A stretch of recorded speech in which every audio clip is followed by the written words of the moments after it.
It's November 24th, 2023. I am Joel Pearl, and it's time to get in the weeds. Jeremy Lambert looks very different today. SP3 is here, of course. The man himself, the substitute teacher. Do the gimmick, SP3. Tell him where you're at. It is me, your True Hill Phenom, SP3, usually over on the True Hill Heat YouTube channel or on this channel, talking not wrestling. On Tuesdays with FMC or on your friendly neighborhood tier list by Jerome YouTube. That is me. I am here, the substitute teacher of Fightful, Jerome YouTube, the new media forbidden door. So many nicknames that I came up with this year. I'm very proud of myself. You should be. You should probably release an entire list of those things. Maybe give it a star rating, because your star ratings are the ones that I follow. And God knows the discourse this morning is probably going to cause me to never look at discourse ratings again. Oh boy. I haven't even tried to look. I haven't even tried yet. You want a spoiler, SP3? Let's hear the spoiler. I just want to hear what's the rating for Swerve Strickland versus Hangman Adam Page. That one you can guess and you'll get it right. Take a guess. 5.5 stars. He went 5. Okay. 5 That's plus. good. I'm proud of him for not going overboard. Yes. Because I was close to going overboard, but I was like, yeah, Brian Cage didn't need to be there. So it's just a 5. Now get the main event.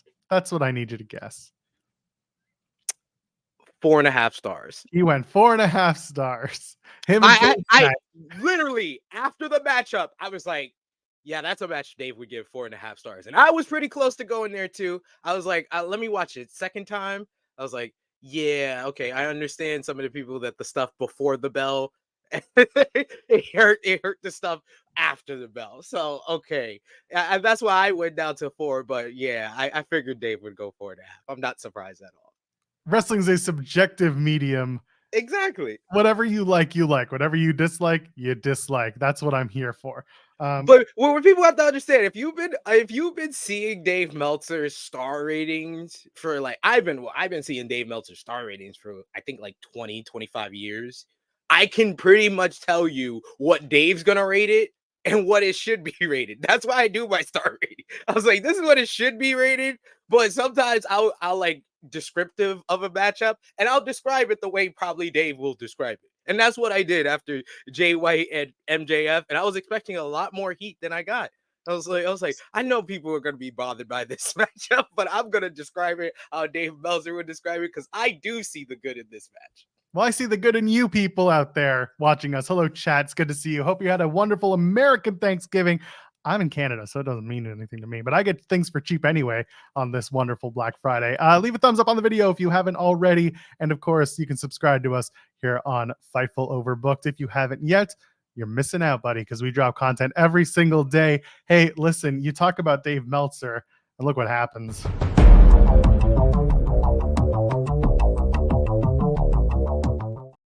He's here. He's here. I hear star ratings. Yes. Hello, Andrew. Joel, Jeremy, you look very different this morning. I got a nice little tan over Thanksgiving. I can appreciate that. I moved out to the better coast of New York City. So yeah. What's going on, SB? How you doing, Andrew? How was your Thanksgiving? Happy Thanksgiving. Beautiful. I'm in my lounge. I'm in my lounge wear today. I got a tracksuit on. I got a Sergio tracksuit on today. Very Queens. Very. You're gonna go out and just hold somebody up for a few thousand later. Hold on. You know, yesterday I put this on. This was my loungewear, and Jesse's like, "You are a product of your environment." I'm like, "Yep, I pretty much am." Oh my goodness. I'm wearing a sweater today because it's chilly in Canada, but I'm not going full tracksuit like you are. No, I got the full Sergios on. I'm gonna walk around town like this. People give me high fives. They see me in this. They're like, "Oh, dude, that is awesome. Thank you. Thank you for wearing this and representing our people. This is representation." Yes. So Queens. Hey, so can we talk about your bird real quick? Talk about that turkey. So that's last year's turkey. Oh, is it? Yeah, that was last year's bird. Okay. Somebody made that last year. I posted that, and I think it was either Jonathan or Rich that made it. And they're like, dude, it's like you have a cookbook. I'm like, yeah. And they posted that. But that was last year's bird. It was a 22-pound bird. We had two 20-pound birds this year. Wow. And like not enough of you living there to justify 22, 20. No, but I had like 20 people show up at my house. Yes, yeah. I gotta start coming around to your house for Thanksgiving. Dude, Thanksgiving's a blast. Everybody's just loaded and stoned by the end. It's awesome. Nice. That sounds like a typical Friday night. Yeah. Yeah. We got Grandma nice and stoned. It was perfect. Oh my God. Did Grandma bring did she bring the edibles or did you bring them? Grandma was a hippie that lived on a commune in the 60s. So it's all in the family. You know, we're all partaking at certain points. So she made the edibles is really what I'm getting here. Dude, I got the best. I don't want to get you guys flagged. I have the best. It's too late. Caramel. It's too late. Sorry. I got the best caramel edibles. A buddy of mine makes it, and they are melting your mouth. Anybody that's ever been around me that's experienced one says the same exact thing. They are the best. You feel wonderful. Like if that's what I was introduced to at a younger age, it would have become a problem for me because that's how amazing these are. I know what I'm asking Andrew Zarian for when I see him at World. When I see you, that's it. Yeah. Oh yeah, you go. Yeah. You know what? You'll be there. I'll be there. I won't be there. If my press credentials haven't been pulled. Yeah. I'm always at risk. So I'm getting emails from Fight being like, "Hey, you want an AEW All In 2024 pre-sale code?" And I'm like, "No." And they're like, "Well, here it is anyway." Like, I ain't going, but okay, thanks. I got one from Johan Promotions. I just got a pre-sale code. That's because you probably went to the theater one time. No, they're a partner of mine. I work with them. Less fun. Yeah. there you go. But there you go. Maybe that's how I know some pay-per-view scoops also. Oh my Mr. Scoops over here. You got anything for us? I'm exposing everybody today. I don't even care. Yeah, just drop the scoops and drop your sources because why not? Yeah, why not? I don't care. I'm going to set this whole place on fire before I leave anyway. So that's fine. That's all I want to go. On fire. Before you set us all on fire, you have any scoops for us this morning? Or conspiracy? I don't. I have one story that I've been trying to verify, and I can't. It's getting difficult, so I'm going to put it on pause. It's not for right now. It's for maybe 60 days from now, but I'm putting it on pause. But are they doing the ramp setup in Chicago? Don't know what the setup looks like yet in Chicago. I wouldn't be surprised if they do the backlash style. They said they're doing that's what I think. MSG style. It's MSG. Yeah. Because they've sold those tickets behind the bowl. Like everything's done. It's wild. Like they sold that arena. It's like 17.5 now in there. Yeah. Bigger than WrestleMania 22. Good for them. Wow. Yeah, really good for them. And, obviously CM Punk's coming back, and that's why everybody's there, right?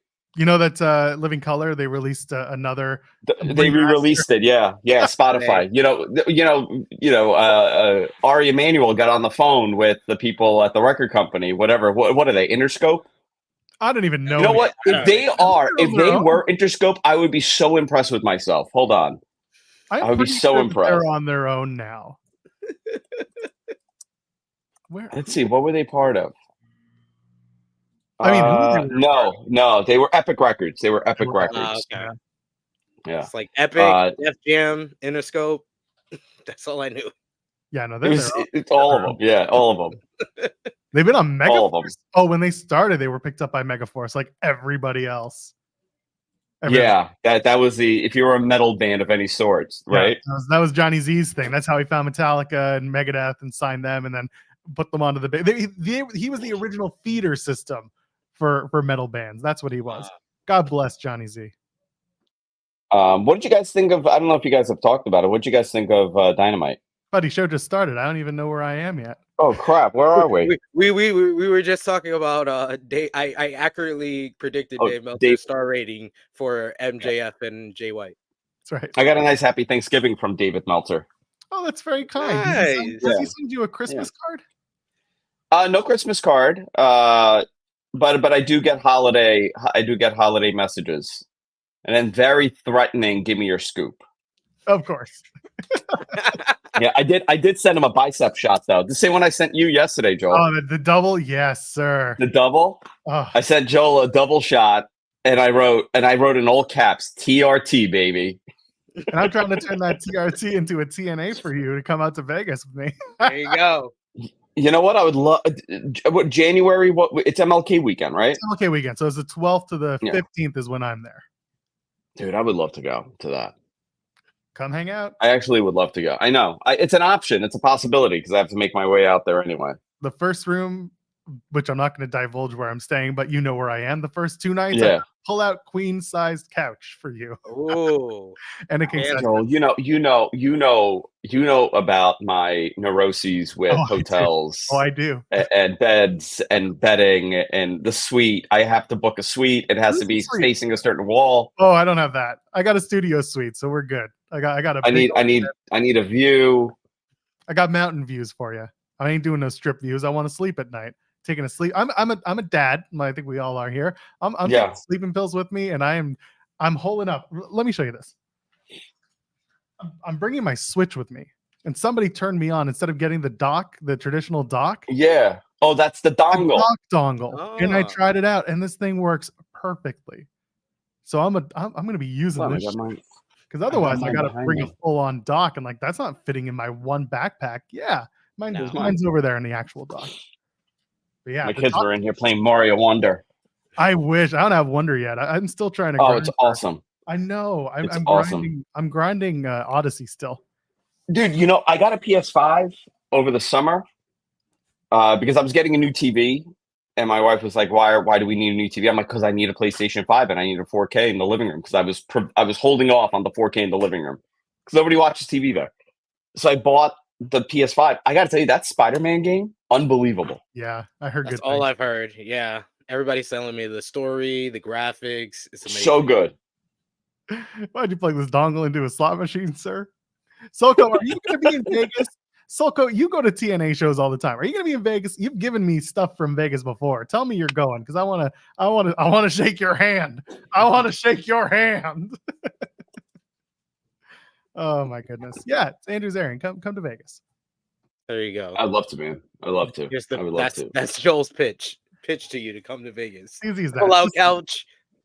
Yeah, great. I got a mean queen size pull-out couch in my suite, in my studio suite.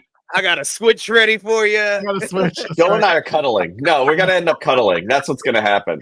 Y'all gonna be playing Switch together with Joel over Andrew, like his hands over him, teaching him how to play the game. Just wait until I have to explain coming into my room, being like, "Yeah, I'm doing interviews here." Why is Andrew Zarian sleeping on the couch? Don't ask. Just don't ask. Don't ask. He's just there. I'm just doing like the George Costanza pose, you know, like laying down like this on the couch. Oh, he'll be wearing his underpants and everything. That's it. What underpants? Who do you think I am? Oh, that's right. We won't get a body pillow. It's fine. We'll just go raw. No, but luckily for you, I am a never nude. Oh, good. So just Daisy Dukes. Jericho had David Cross on his show this week. Actually dropped today, and I'm in the middle of listening to that episode. Speaking of never nudes. Oh, really? That's funny. Good timing on you. That's funny.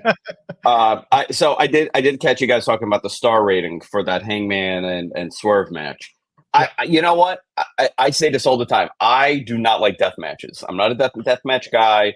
I never got into CZW. It just never did it for me. Like I could appreciate an Onita Terry Funk death match, but for the most part, it's too much for me.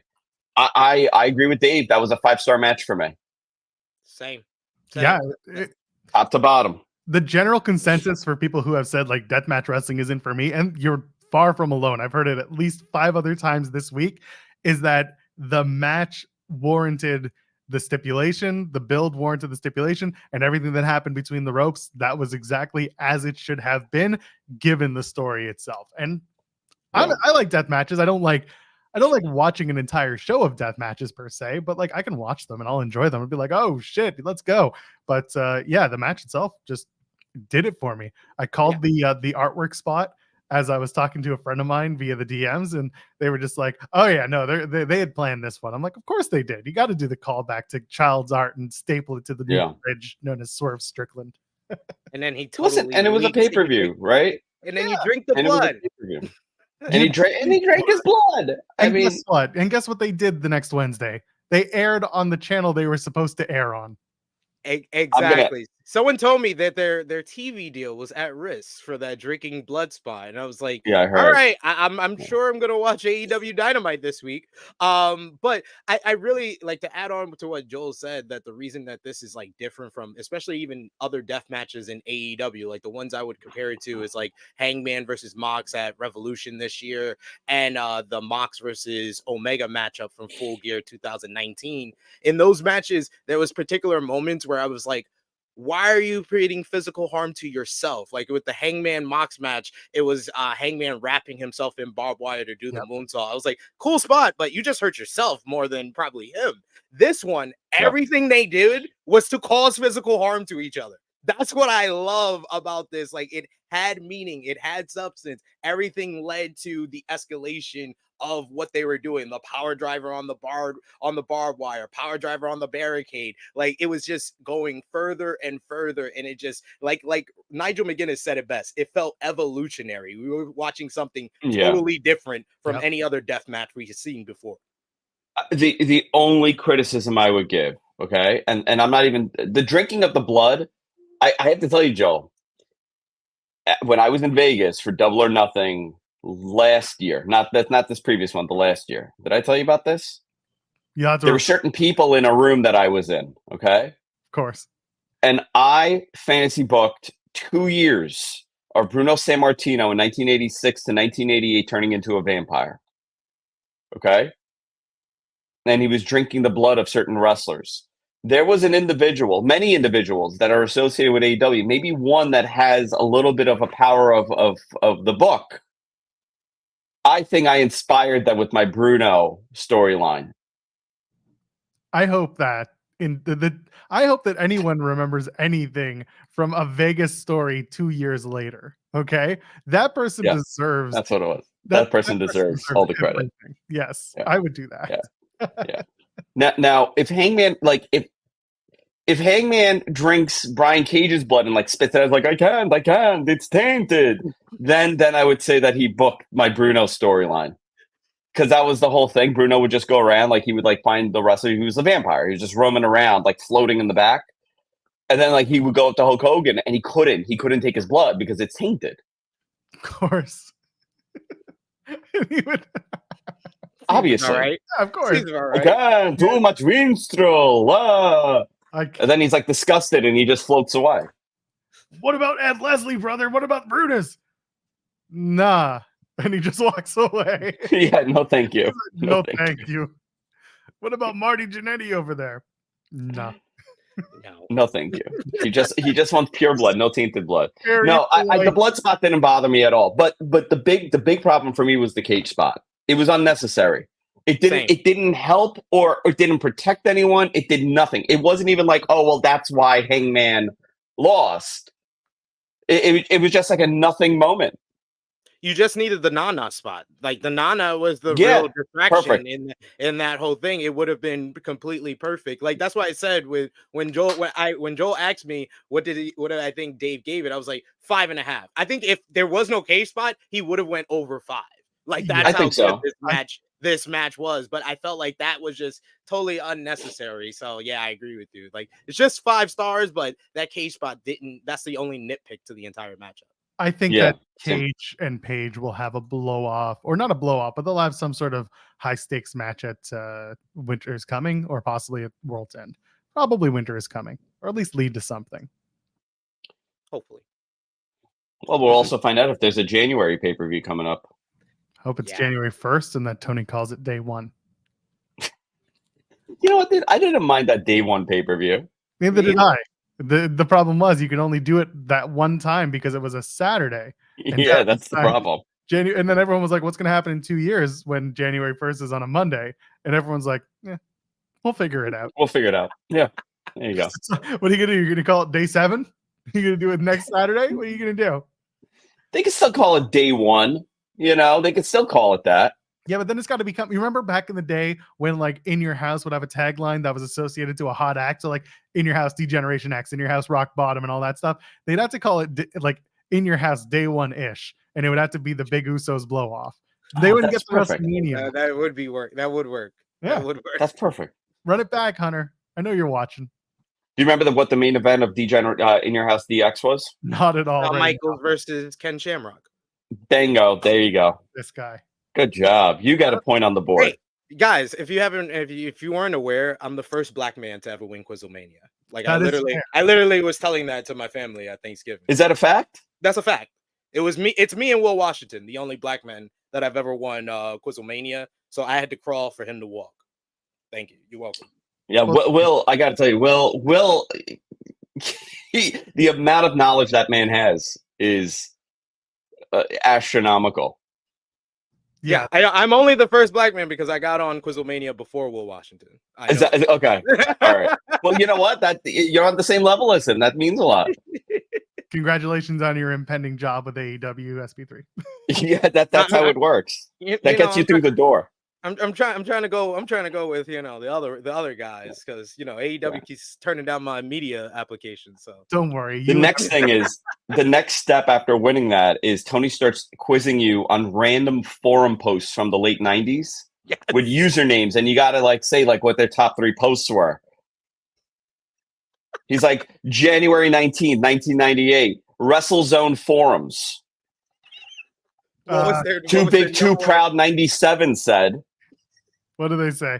They said they don't like the SummerSlam match between The Rock. No, he said January. Yeah, it's been pitched. So they're annoyed. They're annoyed at the fact that Mike Tyson is being teased to come to WWF. They're very annoyed. It's over. What happened? Well, it's over.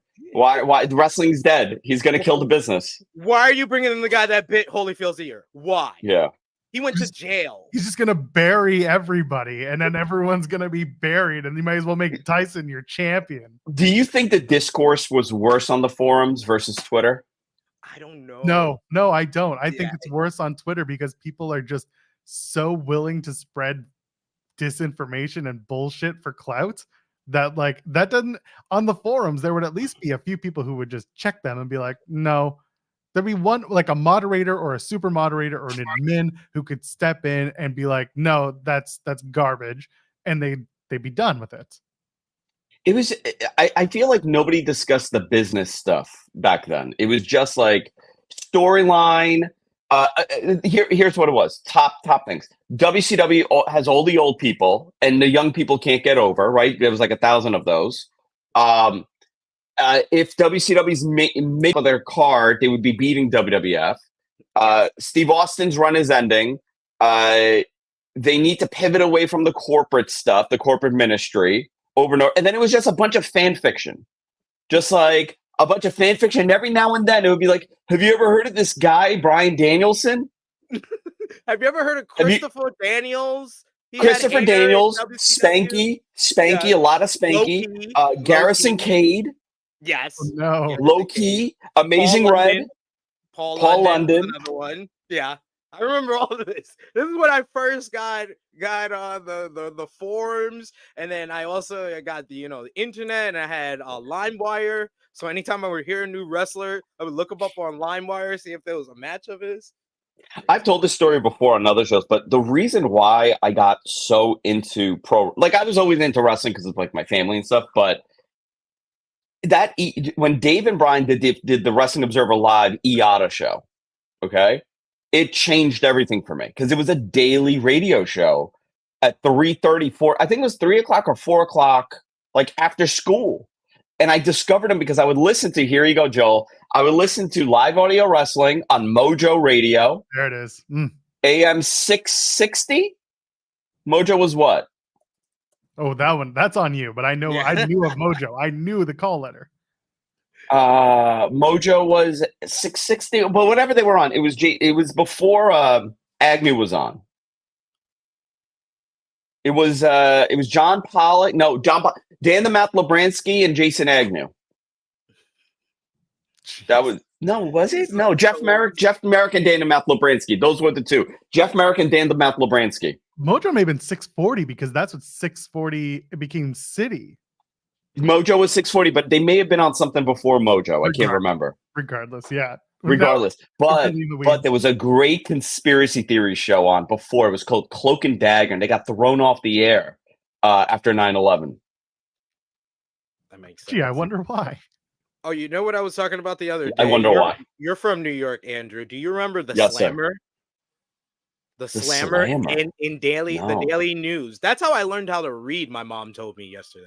She said I was like 5, 6 years old. She would always give me. It used to be like a guy in a mask, and he used to have. It was like the original dirt sheets in the Daily News every Sunday. That had like that's how I learned that Kevin Nash and Scott Hall were leaving for WCW. Like, yeah, that like they had a dirt sheet in the Daily News every single Sunday back in the day. Yeah, well, there was a show. Heyman did Pro Wrestling New York on channel 11 for WCW. Oh my God, I'm remembering this now. Hold on. Now Pro Wrestling New York is going to be picked up by CBS on Saturday nights at 12:30 a.m. debuting on this is the Slammer. I'm watching this. Nice. Yeah, I'm looking at this right now. I found it. I found an article from 1991, 8/23, 1991 in the Daily News. Yeah, this was right after Russian Malloy's column in the Daily News. Yeah, man, now I remember this. So this is what like before the internet, folks. Before the internet. Before the internet. Well, I'll tell you. So I would get so obviously the Dave stuff with IATA. I had set up my Iowa boombox, and my uncle had programmed a timer for me to be able for it to automatically record. It would launch Real Player and start recording on a separate thing on my Iowa boombox. That's how I would listen to the Observer. Before that, John Arezzi had a show here in Long Island. Spotlight with John Arezzi. That's right. And my cousin would get to bring me the tapes. Every week I would get like a John Arezzi tape. Nice. And that was like weird, right? Like these like adults are talking about wrestling and it's like real to them, you know, they're like talking about it like it's like a real thing, and it's not like some kid telling you there's 4 Ultimate Warriors. That was the first time I heard like people being negative about the baby faces. I was like, what's going on? Yeah. I'm like, why don't you like Tatanka? I was like, why don't you like Hulk Hogan? Wait, and then they freaking ruined wrestling. They gave them how much money? And then the briefcase? Vince brought a briefcase? Case full of to money. a meeting? Who's got what? The cops were paid off? Who is this guy? Super who? Flying what? Wait, Vince McMahon, the announcer, is the owner? The owner? Vince McMahon, the announcer, is the owner? That blew my mind. If you told me the ultimate mind blown. Dude, if you told me there were 2 Ultimate Warriors, I would believe you. If you told me that Vince McMahon owns that company, I'm like, that twerpy announcer? Because nobody knew how jacked he was. He would wear Frankenstein jackets, you know? Like, it was the padded jackets that went up to here. And would not call one move. He would just say, what a maneuver. Even back then, I realized that he would just say, what a maneuver for a lot of stuff. That was like his catchphrase back then. One of my favorite moments of Vince on commentary is, I think it was Royal Rumble 95 or 96. Remember the Blue Brothers? Yes. Jacob and Eli and Jacob? The Harris brothers. So he's like, yeah, so he's like, coming down, 3, 2, it's Eli Blue, or is it Jacob? He literally had no idea. Yo, they never know. They never. When they were the Harris twins in WCW, nobody knew. They never knew which one they were. And when they were back in WWE as DOA, you never knew who was Skull, who was. I don't even know what the other one name was. Like 8 Ball, 8 Ball, yeah, 8 Ball and Skull. And then at one point, Vince would turn into doing commentary with himself. So he had 2 voices. That was it, right? Like he would do the 3, 2, and then he's coming in. Oh, he's not. You know, like he would do the commentary. And I think that's why he likes producing, because he's probably doing that to both of them. Yeah. He's doing the commentary and the play-by-play. That's what he's Lunatic. The best on comedy. Underrated. Nobody talks. Everybody. The JR who? His energy. I will say it was iconic. Back in Oh, it was atrocious. He was atrocious on commentary, but it was done in such a great way. yeah, the energy. It was over the the top. energy. Yeah. He got 1, 2. He's got 9. We're back down to that. I would get yelled at so much because every time I would play with the figures, like these guys. Oh, you would do Oh the no, voice. my Bret Hart is stuck. No. I would do the voice, and my mother would just hear me doing the Vince McMahon on commentary voice, screaming on the top of my lungs. And then he's got him. He's got to eliminate. He's got him. No, he doesn't. I remember when I was at summer camp, 1 year it was my folks would mail me because they didn't do email. They had a fax machine, but it was whatever pain in the ass send a fax. This was like 99, 2000. So they'd mail me the results from different wrestling shows, like televised shows. They'd mail them to me at camp so I could like read through them. And I gave them that's awesome to pull from. And so they would mail me that. And then when Visitors Day would come, it would normally be like end of July. So whatever the July pay-per-view was, they would bring me a cassette tape of that show so that I could watch it. So I'd be like, so-and-so is going to bring it over. You just bring it with you. And we would do that. And I remember 1 year, it was 2001, the Invasion pay-per-view happened. And that was mid-July or early July. So they brought it to me and we watched it on delay. And like we all got together as a family, not my literal family, my camp family, all the wrestling fans. We all got together in a big room on like the movie nights. They were like, we're doing something we don't normally do. One of the movies tonight is a wrestling show. So if you want to sit for 3 hours and watch wrestling in this room, you can. And I was like, yeah, fuck yeah. Dude, that Invasion, that was the perfect opportunity to do something so big, and it wasn't. No, contracts, man, money. See, back in those days, though, I had the black box. Like I literally. Let me ask you: did you have the Pioneer? You had the Pioneer? Yeah. Pioneer. Yep. I literally was talking about this with Brian Myers. I did an interview with him over on Drill Heat. And he said that he used to watch the TNA pay-per-views on the black box, and that popped me so much. I was like, yeah, I think Brian Myers is from Bayside. Exactly. I was like, he's from New York. Town. I was like, you probably had the same style black box as me. And I was like, those TNA pay-per-views, $10 a week. I was like 14, 15 years old. I was like, I'm not asking my mom for $10 a week pay-per-views. So it was black box or nothing. The Black Pioneer box with the switch. You used to get an E5 code or an E4. One of them meant that it was done. And he had to bring it back to that white van on Queens Boulevard and be like, here you go. And for like, it was $100 for the box when I got it first, like 1990 something. And then every time you would go, it was like $25 to fix it. Yep. You know what we're talking about, Joel? Mine was on 125th and Lennox. They had the black boxes uptown. They had the VHSs right at the day after the pay-per-view. You know, homie had to order the pay-per-view and then make all the VHSs. Yeah, the bring it to 125th. Yeah, the stack. I used to go for the VHSs. I used to go to Jamaica Avenue. Nice. Oh, nice. I got to tell you, I got a great I'm familiar story. with that area because I went to school at St. John's. So so there you go. So I used to go to Jamaica Avenue and buy wrestling tapes and Dragon Ball Z. This is before like Dragon Ball. Like this is during. I'm gonna give you a little peek into my geekdom. This is the peak of the Cell saga on Cartoon Network.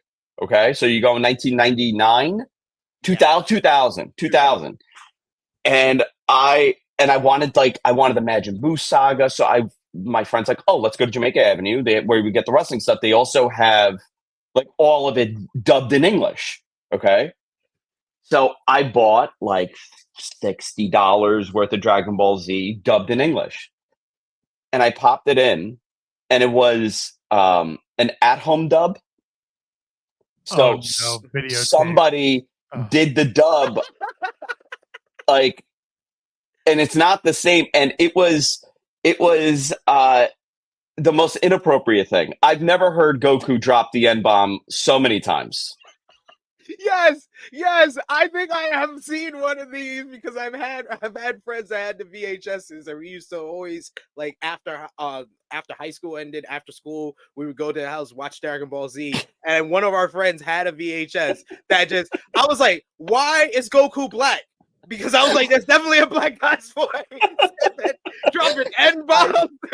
My jaw was on the ground. I was dying. I couldn't believe it. And you know what though? It was so bad. It was so terrible. It was kids. It was like two 11-year-old kids. Somehow this guy ended up selling it. And I still probably have it. I gotta find it. It's probably in my attic somewhere. And I was like, I can't believe I spent like $80 and every one of the tapes were like this. That's awesome. I wish I collected those. Those are iconic. So good. I got to bust out. I mentioned this a couple shows ago. I've got like a big giant pink box filled with old wrestling tapes and DVDs. And I'm like, I thought that I had given them away or sold them or something. But no, lo and behold, I was like cleaning out our place and I was like, oh shit, I still have them. They were in the baby's room in his closet. And I was like, children's books, wrestling tapes. Oh, well, that's not supposed to be here. So anyway, long and the short of it is I got to pull those out because I got a lot of old shit in there that hopefully is still good. I have a lot of stuff at my mom's house of all the old pay-per-view VHSs I have. She also had Low Down Dirty Shame, which the anniversary was yesterday, 29 years. That was the first, I think, rated R movie I ever watched. Low Down Dirty Shame, great stuff. And I have a whole bunch of like DVDs from like Ring of Honor and PWG and stuff that I need to like either sell or put somewhere.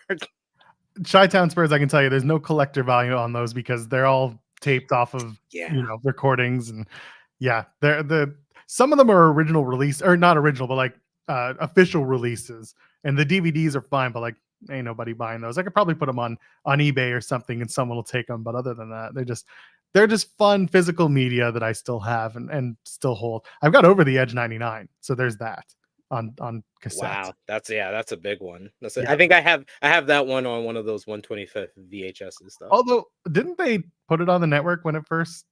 I think so. I think they put it on the network, and everyone was like, "Wow, it's on the network," and we were like, "There's just a giant disclaimer on the show."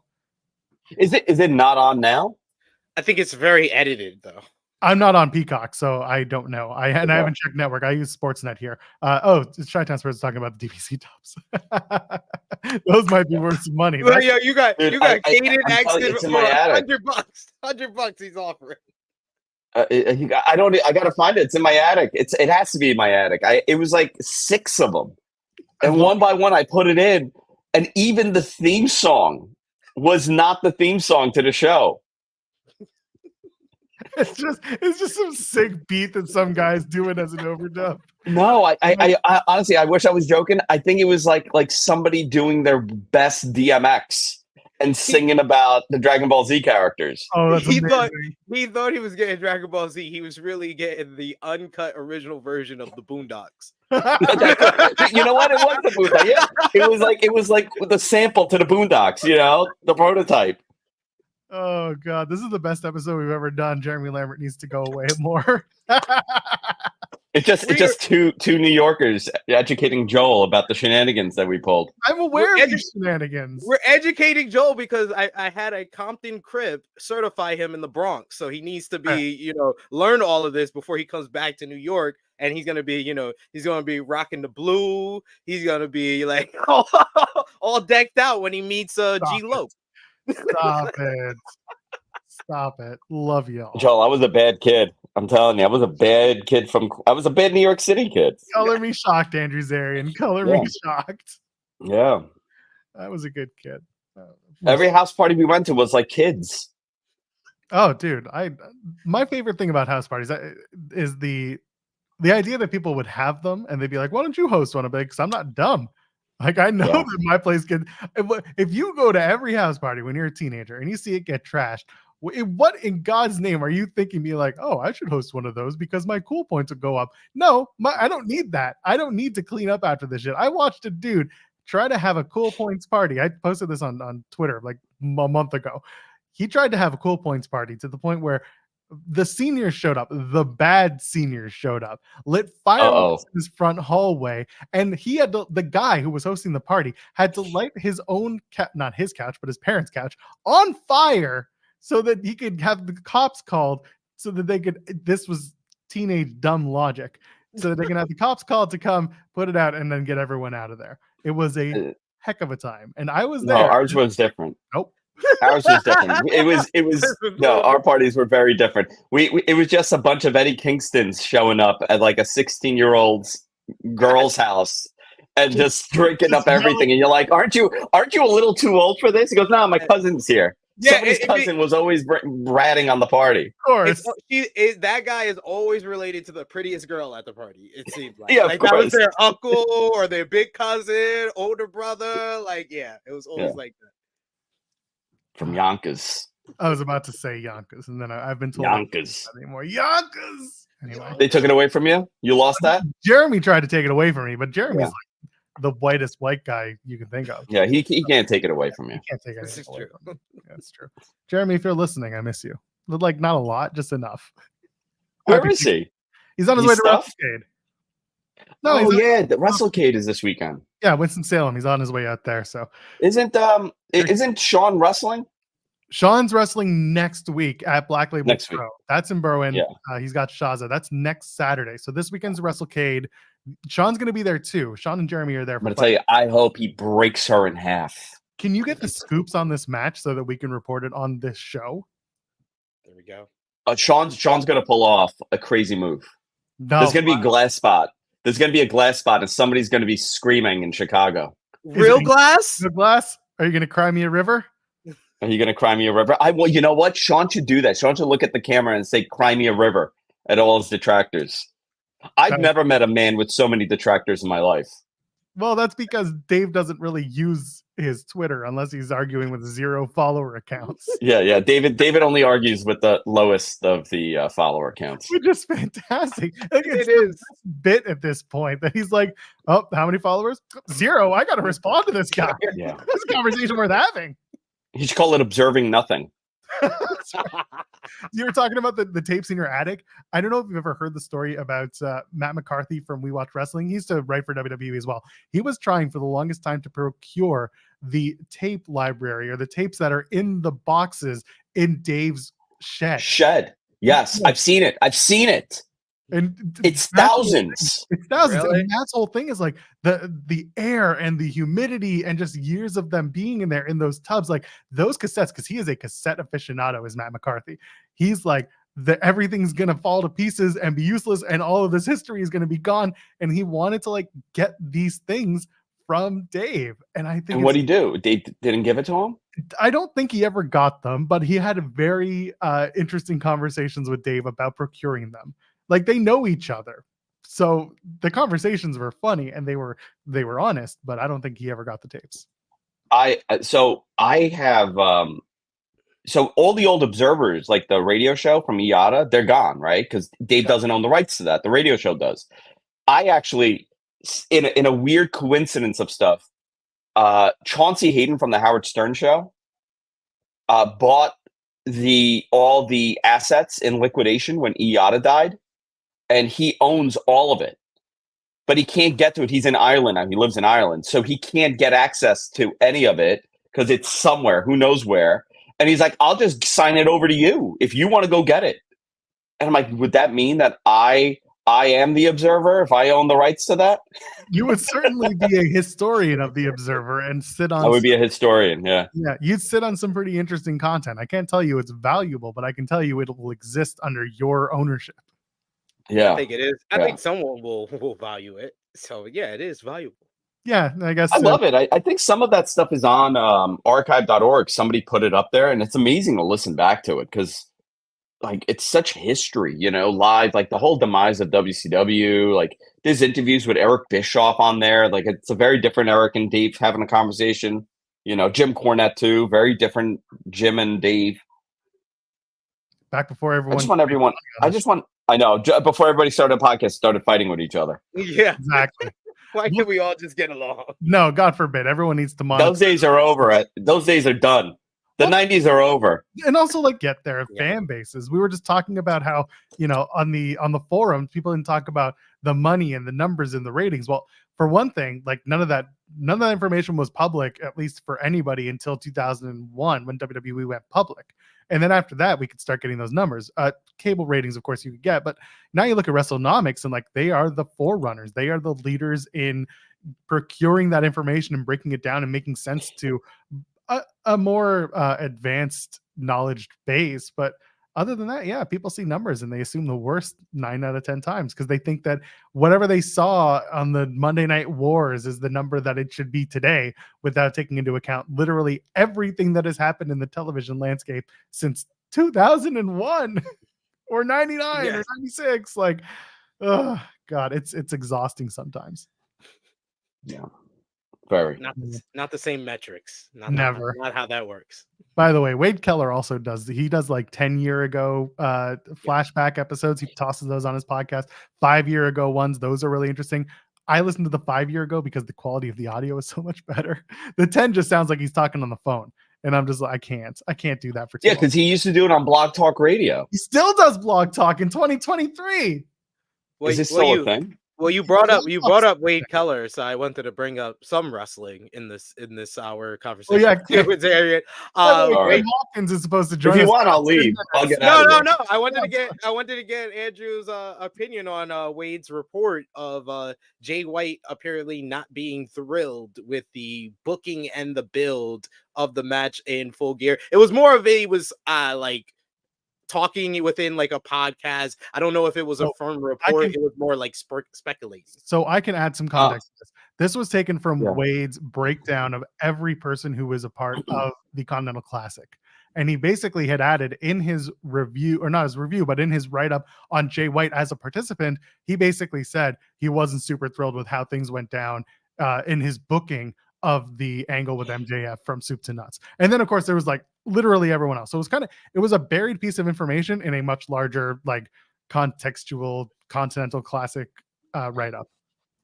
I'll touch on, I think there's a lot of people frustrated with booking and not being able to pivot when things don't work.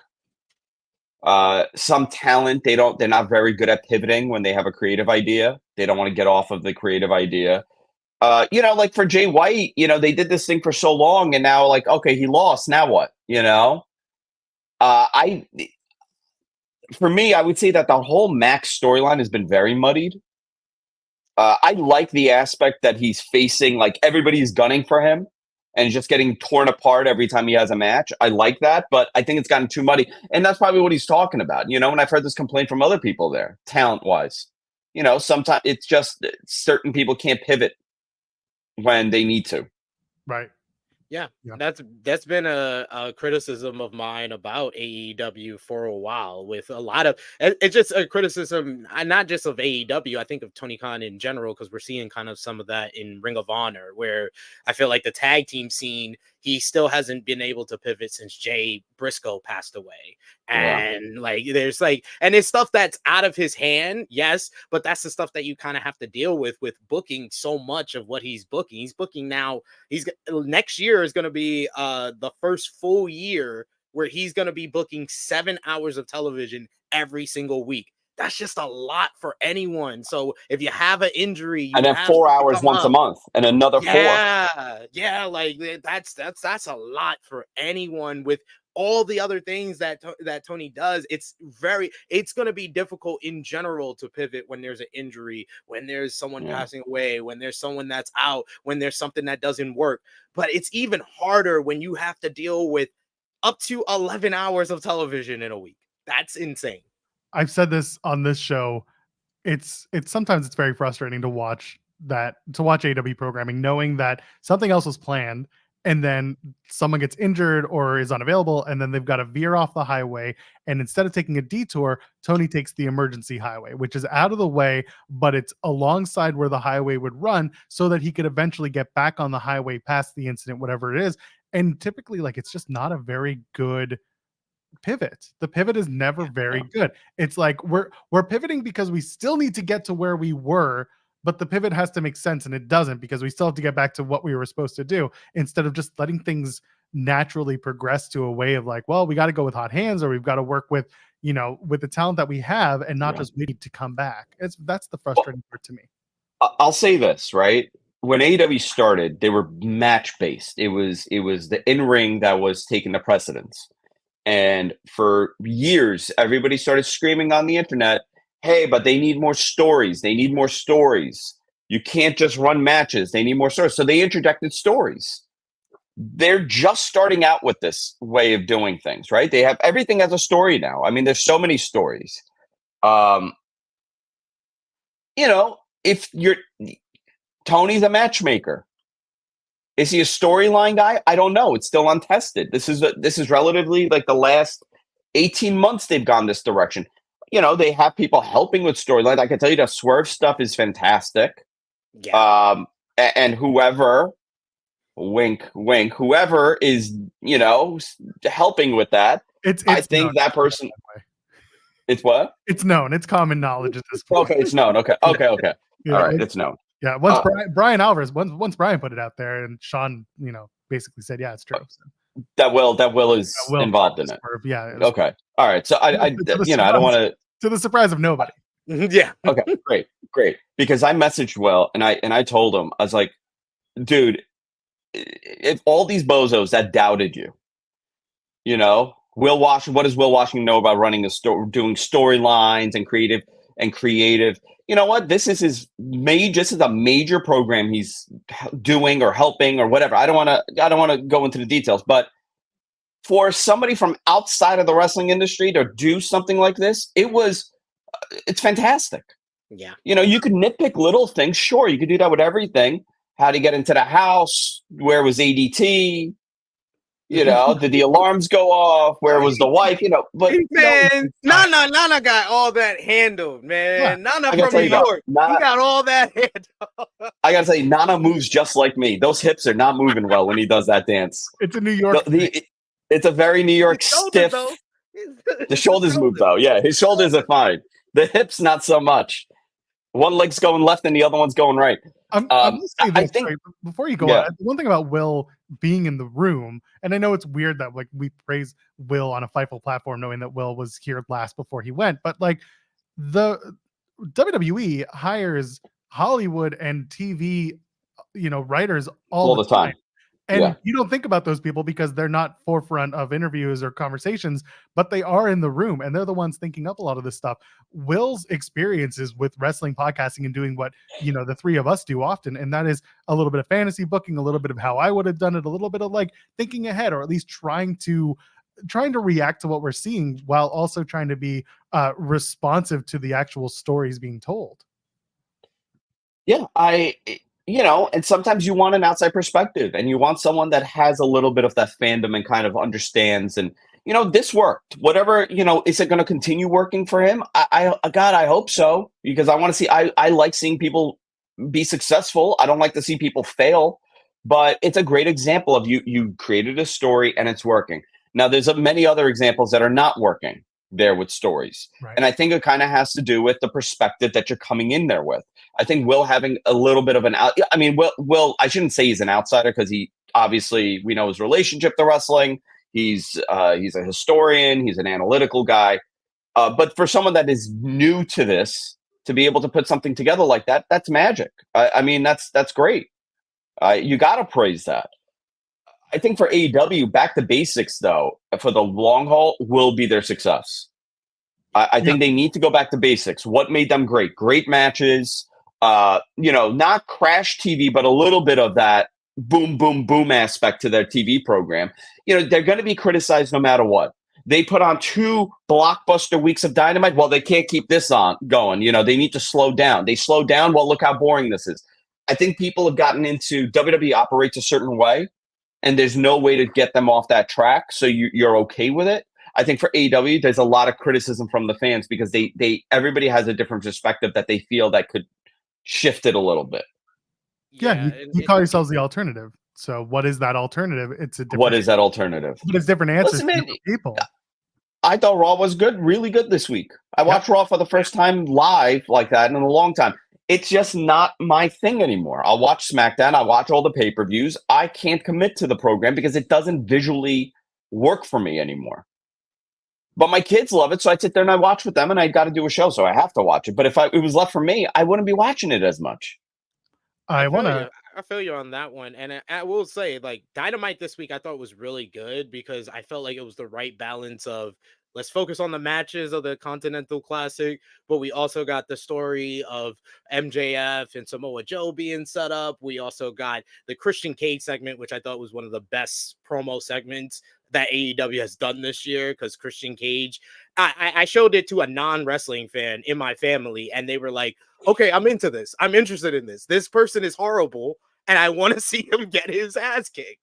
And I don't think this guy is also pretty great either, because he just murdered a kid right in front of his mom. So it's just like you had interesting characters, interesting stuff going on. Everybody got something out of it. So AEW can do that. They can do the great storytelling. They just have to balance it the right way. You're right. Yeah, I'm gonna. Oh, well, he just left us now. I mean, I was gonna say Cam Hawkins is gonna join us any minute, but I did want to hit a couple super chats. I'm just gonna do that in a sec. Okay, let's hit a couple super chats. Maybe Andrew will come. Oh, there he is. Did you click out of the window? I was gonna say Cam Hawkins is gonna be with us in like 2 minutes. So just Yeah. No. I by mistake did it. I will say I do like that they changed the dinosaur's name now. Yes. Oh, you know how badly I was waiting for him to call Nick Wayne Nick Cage? I've been saying it since the turn. I've been like, oh my God, he's Nick Cage now. And then they said the Prodigy. I'm like, I was going to turn into Roxanne Perez saying things. And then she did. But instead, no, we get the Prodigy. No. Wayne should have been the. I think. Do you like the Kill Switch name? I don't think it's going to.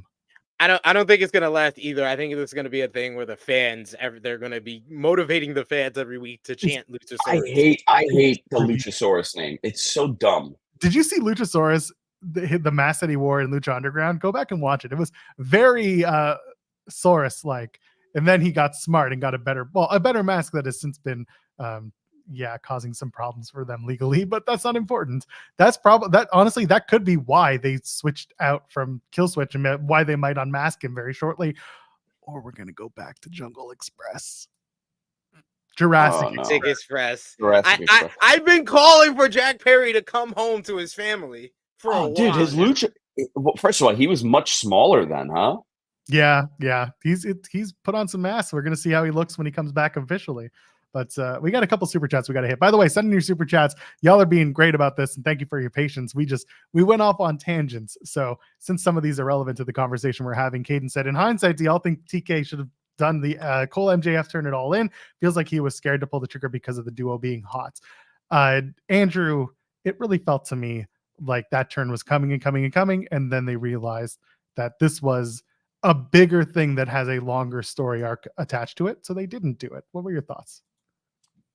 I don't like this. I don't like the program.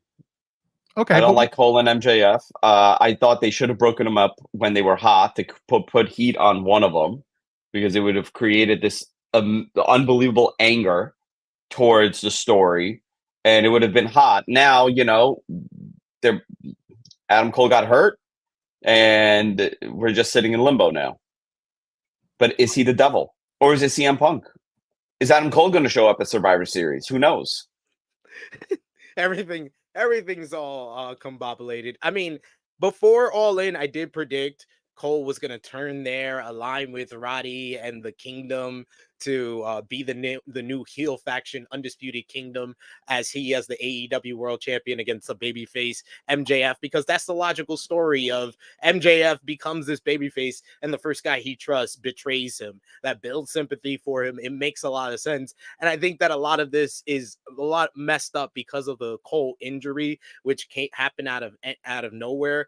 And I thought that going with Cole and MJF as a duo, keeping with them, that was a pivot that I agreed with, because they were hot. They were producing entertaining television at that time. But ever since the injury, it's kind of fallen apart. And I understand why people don't like the program.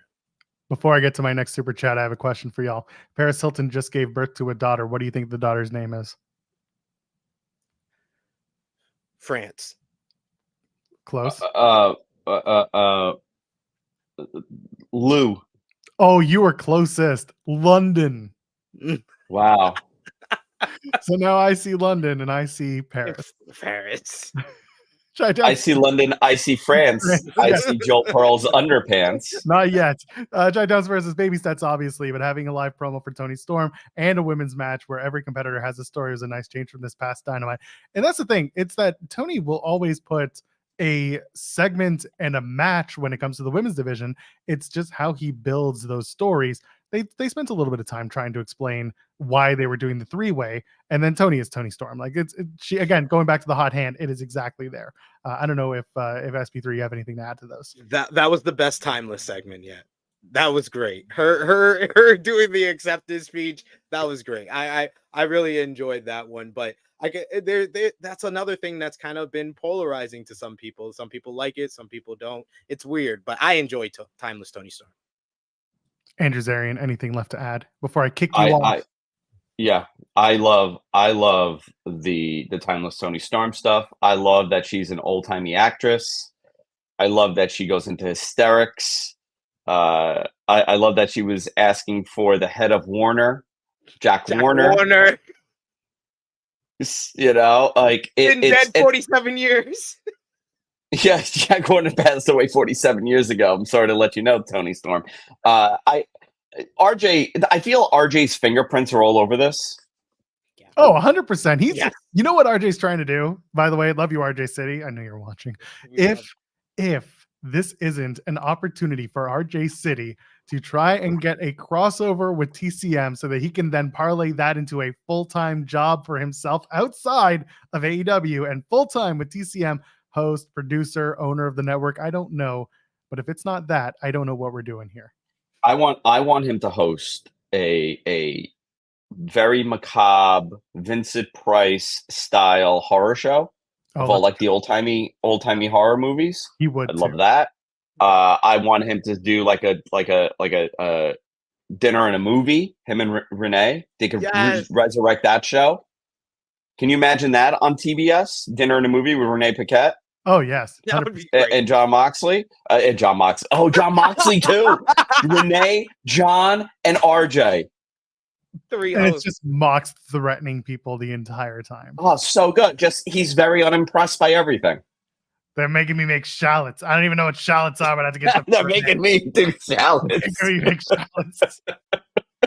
And RJ's just like, oh, you mean like Gene Shalit? And then Renee's just like, oh, these fucking clowns. He has the best Long Island accent from any Canadian I've ever met. I got to tell you. He's a New Yorker, for Christ's sake. He lives in Canada. Like, he is Canadian, but like, he's a New Yorker. Come on.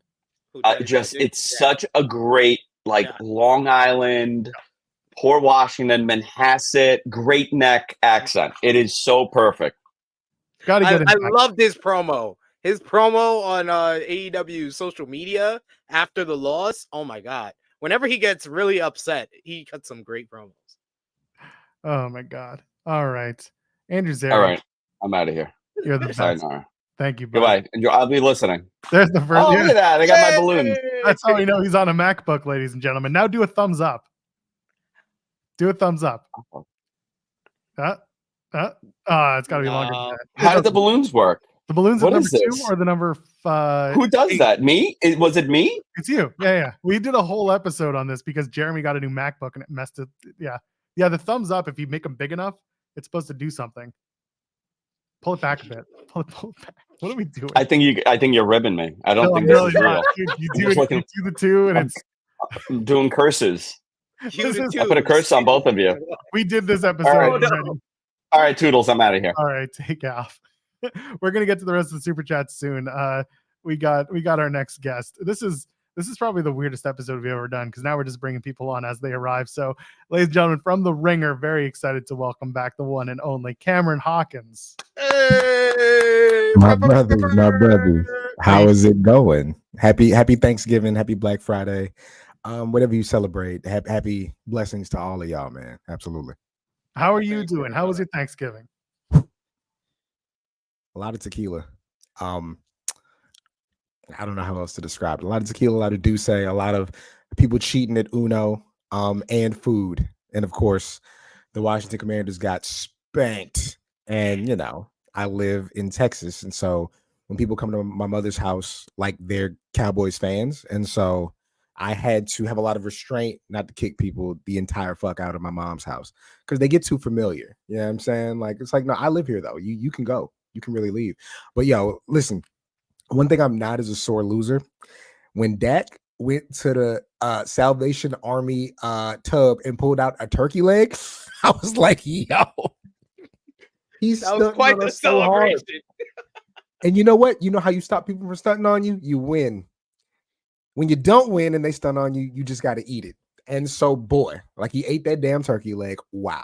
But no, Thanksgiving was cool, man. I'm with my mother, my sister came in town from Memphis. My aunts came in town from Maryland. So yeah, it's been really good, man. It's my aunt's 73rd birthday today, and so like they got her balloons and all that. Like it's been really cool. Absolutely. I went to a soft opening for a restaurant Wednesday night, and that was really cool. Like Groovin' Gorilla was there, which is culturally impactful for a certain amount of us. And yeah, but he didn't do all that goofy shit, so that was cool. Yeah, and Jack Del Rio got fired. So you know what? It's a great day. It's a Chi-Town Spurs congratulating Cam on Jack Del Rio's firing, saying, "Wish my Bears would fire their coaches." I respect it. Thank you so much. Hey, so we're going to talk about your Ringer article, but talking about people getting a little too comfortable in their houses. You sent me a DM. I'm gonna expose you here. I'm with it. Wednesday, 3:20 p.m. Eastern. He's just like, "Yes, I accept your invitation for Friday." Motherfucker, I hadn't even invited you on the show. Yeah, man. Listen. Great. It was like, it's nice to get invited on things and it makes you feel special. But I was like, no, I'm doing my own promo run for this thing. I decided. I was like, no, we're gassing it. Like it was when it was Royal Rumble time. Shout out to SP3, man. We did a show right before the Rumble.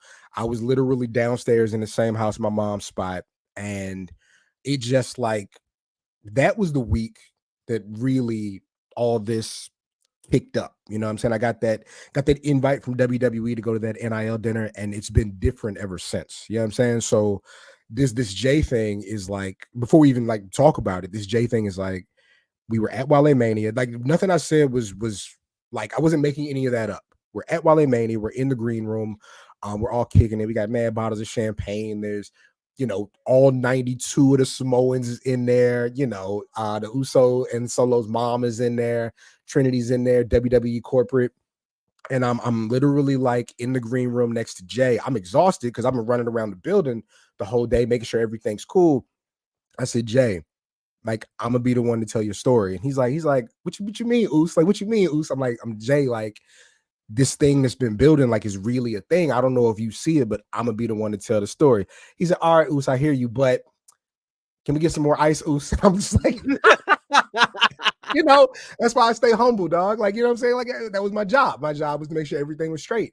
But we get on the Zoom call, and I don't have my video on because I have to do Zoom like with my students for real, and I don't like them seeing me in tank tops because it's hot. I'm like, I want to be professional, so I don't have the video on. I'm like, Jey, I told you 7 months ago we was doing this, and he was like, I can't see you, Oos. Like, turn on the camera. I turn on. He's like, man, I remember you, Cam. We had a ball, man. Let's go. And it was really like that. So it was important to me. I don't like when people say like manifest. I don't think it means a thing, but like, we really put this into motion way back then.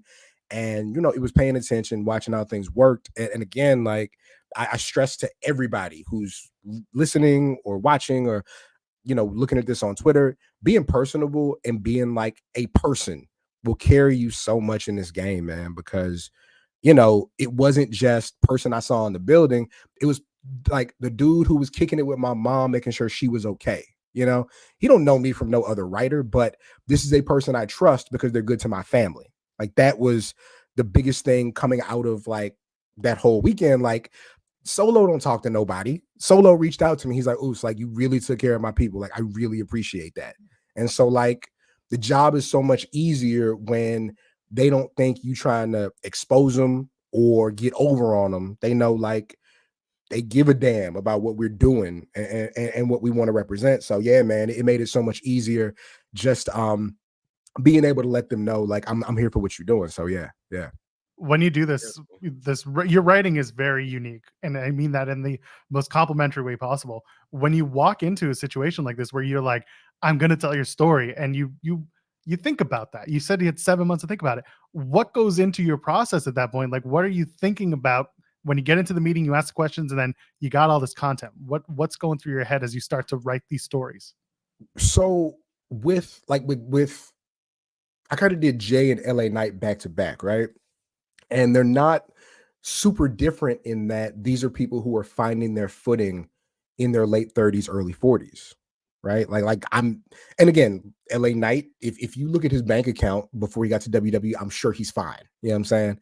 Jey Uso, one half of one of the greatest, if not the greatest tag team to exist, like before these late 30s. But you get to a point where you look back and you're like, I'm not old yet. You know what I'm saying? I'm not old yet. I still got time in front of me. And now I think I got it figured out. So with Jey, it was really like, and I hope, and I've been reaching out to him, I hope they really let me release the audio. What I've been holding on to for years was that the day that American Alpha showed up on the main roster, it changed everything for the Usos. It's the first thing I asked him. And he was like, yes. He was like, literally, like, they showed up, they were hot, and it totally, like, we knew there was another gear that we had, so we put that into motion. Like, it's literally that. So for me, it's like, I think I have a pulse on what's going on. Like, I really think that, you know, I think that I read body language and details and effort. And it's not that they weren't trying before, but it's like you went from really, really good team having great matches to I need to present something different to last. You know what I'm saying? So the fact that I was right about that, I think that really carried the conversation. And for me, like Joe, like you and I talk, SP3, I think we've done like 2 shows together. To me, it should always feel like this. You know what I'm saying? Like, it should never be any different than this. It should be us kicking it. And so the same way we were in those green rooms with them bottles and on stage and like kicking it, I should be able to talk to you like that and really get a feel for what it is you want and what you want to do and what you represent. Like, it doesn't need to be any different. I always say, when I got on with the Ringer, you know, I owe so much to Rick, but I feel like I've been writing that story for a year and a half. Just us going out to the bar, having a drink, talking about life, talking about jobs. And when it's finally time to write, the interview, I don't know if they'll ever let me release it. If you listen to me and Rick talking, it's like, it was such a formality. We did it because we had to do it. You know what I mean? Like, we did it because we needed to say we did it. I probably could have done almost the exact same thing without like us having an interview. Like, we really was in them furniture stores, him looking at $3,000 couches, and then we go over to Nike and he would try to figure out why people were buying $115 Panda Dunks. That was real. Like, none of that is made up. Like, a girl really sent me money to pay for his lunch one day because we were kicking it. Like, none of that is embellished. And so to me, it's always like, I want to know who you are in the moment, what you're going through right now, how you feel. Like, Stephen King is like really important to me. My stepfather put me on Stephen King as a little kid. And so when Jey was talking about going through those airports and like really being scared with there being like 5-6 people on a plane, immediately I was like, the Langoliers. Because like, that's just how it works, you know? Can I tell you, by the way, sorry to cut you off. When I opened up that article and I read it and I was like, why is he going on a Stephen King Langoliers? I'm like, oh shit.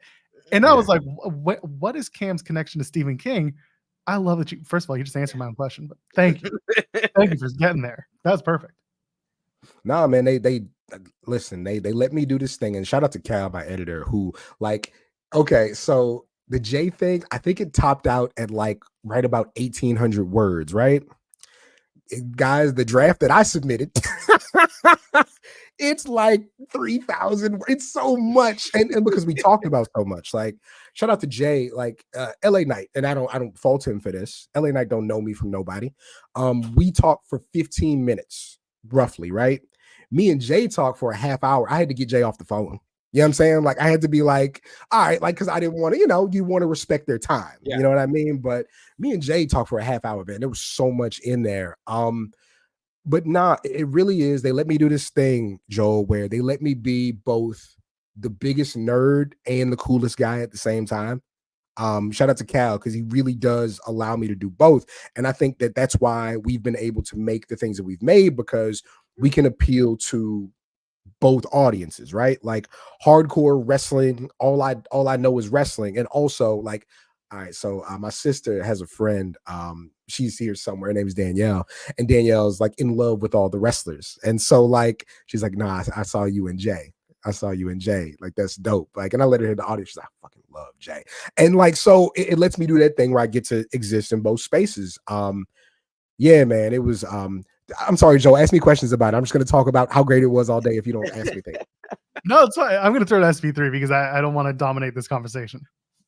Okay, so like you said, you kind of had a feeling of like who Jay was from that experience with him at Wale Mania. Was there anything that he said during the interview that surprised you that you really wasn't expecting him, like a certain answer or a way he said something?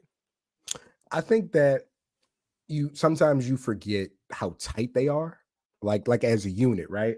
So what really got me was like he really,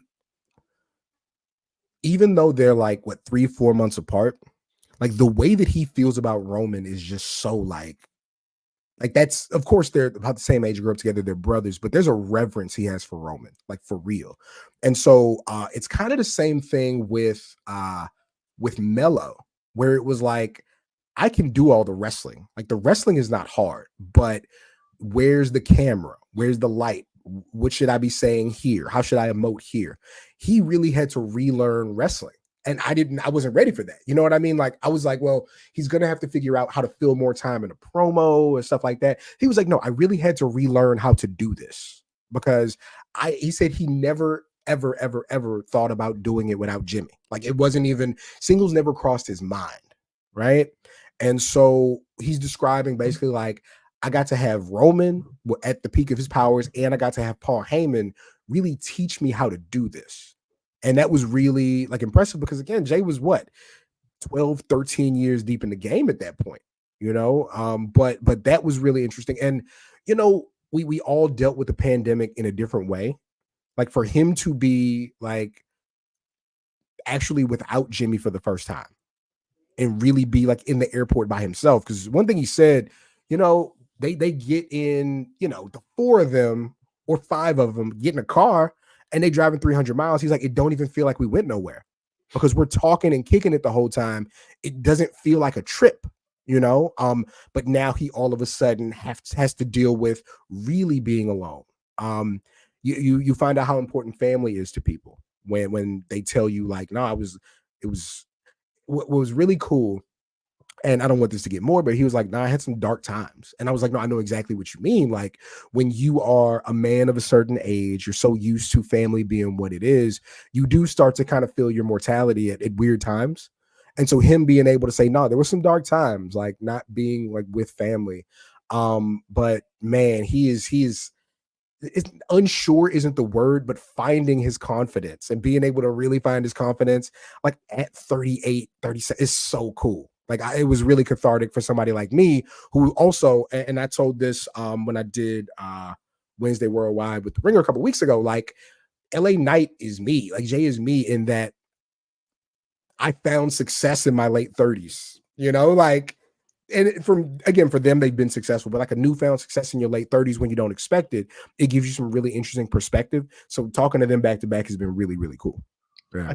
I think back to in your article talking about how he had to go through the planes on the pandemic, and it's already a lonely time, and now you're gonna add that this dude is doing something completely different, completely separate of his brother, of his twin, of like his life, his partner who's not his wife, just doing all that while doing it during a pandemic, going through the weirdest time in his life. I think about that and like that affects you. And he's talking about how he's got to go through TV and there's nobody there in terms of crowd. And now it's television. Now it's drama. Now it's real. And they weren't working with Roman on the empty pandemic stage. They had the screens and everything, but like it was different but similar. And I really appreciated the way that he was getting to that story where everything changed. It wasn't just one thing. It was literally the entire world and him trying to figure his shit out. It's such a weird and interesting story. You're gonna hear, and again, I hope they let me release it, but what stuck out to me, he was like, Cam, no crowd. There's no crowd. And you can just like, you can hear it echo the same way that he heard himself echo in the building. The way that he said it, man, it really was like no crowd. Like he's really processing in real time. Yeah, man. And shout out to Roman and Heyman. Like to me, I think I said back then, like Asuka, Bayley, and Sasha were the real stars of the pandemic to me, because they were just, they were hamming it up. You know what I'm saying? They were going crazy, but they were so good in that we know exactly what we're doing. Especially Bayley and Sasha, being that we came up through the PC. They taught us where to look, what to do, not even dealing with the crowd. And so they kind of had that head start. But like everybody will tell you, like regardless of how you feel about Roman Reigns, if you thought he was terrible before the pandemic, you thought he was better after, like even if you didn't like him. But the real ones know he the people not being there allowed him to really process creatively, and clearly not just process creatively, but coach, man. He really got to coach, because Jey Uso will tell you that's the reason that we have Jey Uso. You know what I mean? So man, it's what an amazing time. And again, the worst time for so many of us. So it's fucking terrible. But creatively, we got a little something out of it, and that's where we are now. So yeah. SP3, I don't know if you want to add anything. Nah, I just enjoy hearing about this interview from Cam. Like, it's just fascinating, kind of your mindset that was going into the interview, and like what would you say, kind of like, because you've getting a lot of kind of feedback from it over the last couple of days. What have you thought about that, as far as like the different headlines? Because I know there was like certain dream match questions that got a lot of headlines, and there was other stuff. So what have you thought about the feedback over the last couple of days to this? Yeah, while he sips his coffee. So sometimes I forget, because like, look, me and Joe talk. SP3 less than me and Joe, but you and I talk. Shout out to Caden, we talk.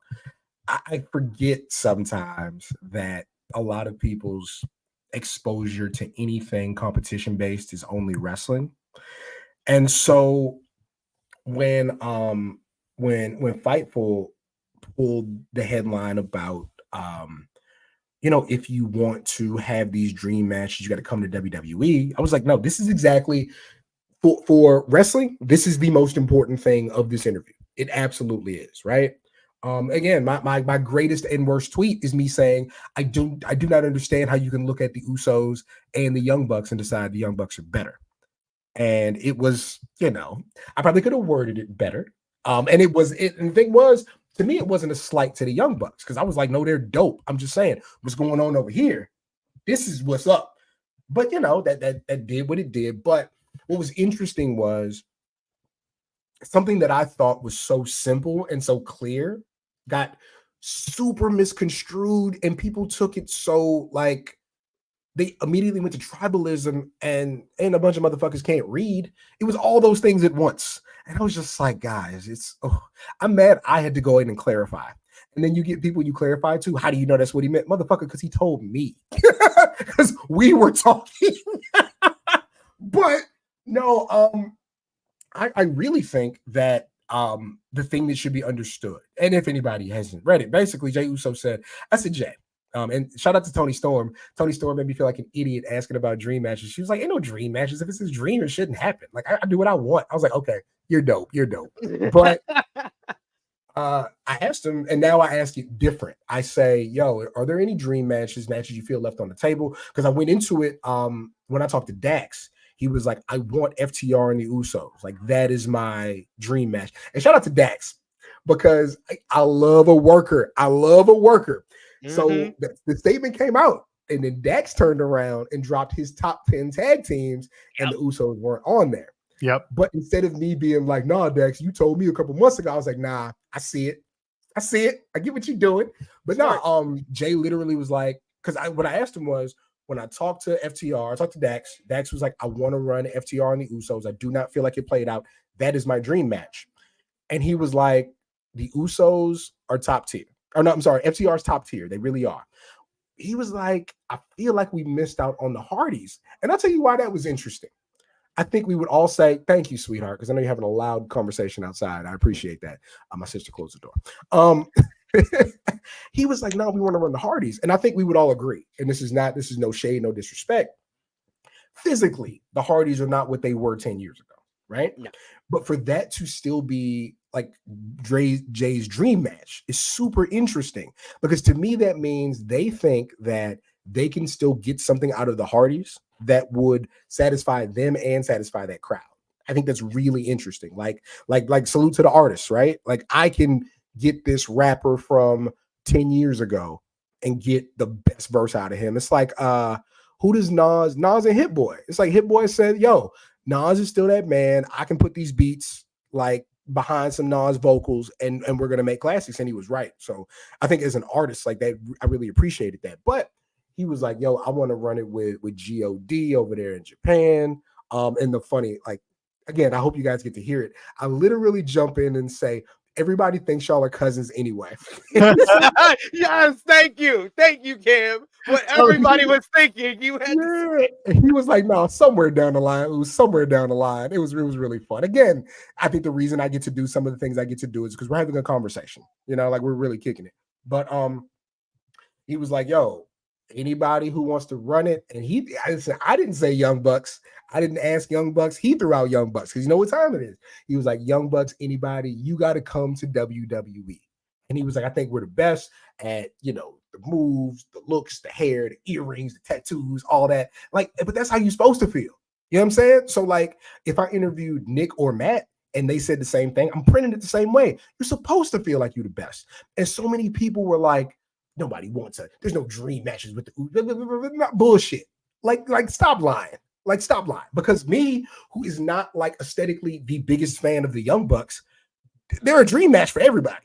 Like, it's like things can just be true, right? Like, subjectivity should not absolve you from reality. Like, you gotta really be real about what's going on in front of you and around you. And it really got to me because like they were like, okay, guys, I love AEW. I love AEW. I really do. It's a The idea that you should and listen, Jay was like, we're not dropping down. Again, if the Bucks said the exact same thing, we're not dropping down to wrestle somebody in WWE, I think they got a point in that AEW has treated in their short period of time, has treated tag team wrestling important every single week. Well, every single month, I'll say, right? Tag team wrestling is a staple of what they do. There's no doubt.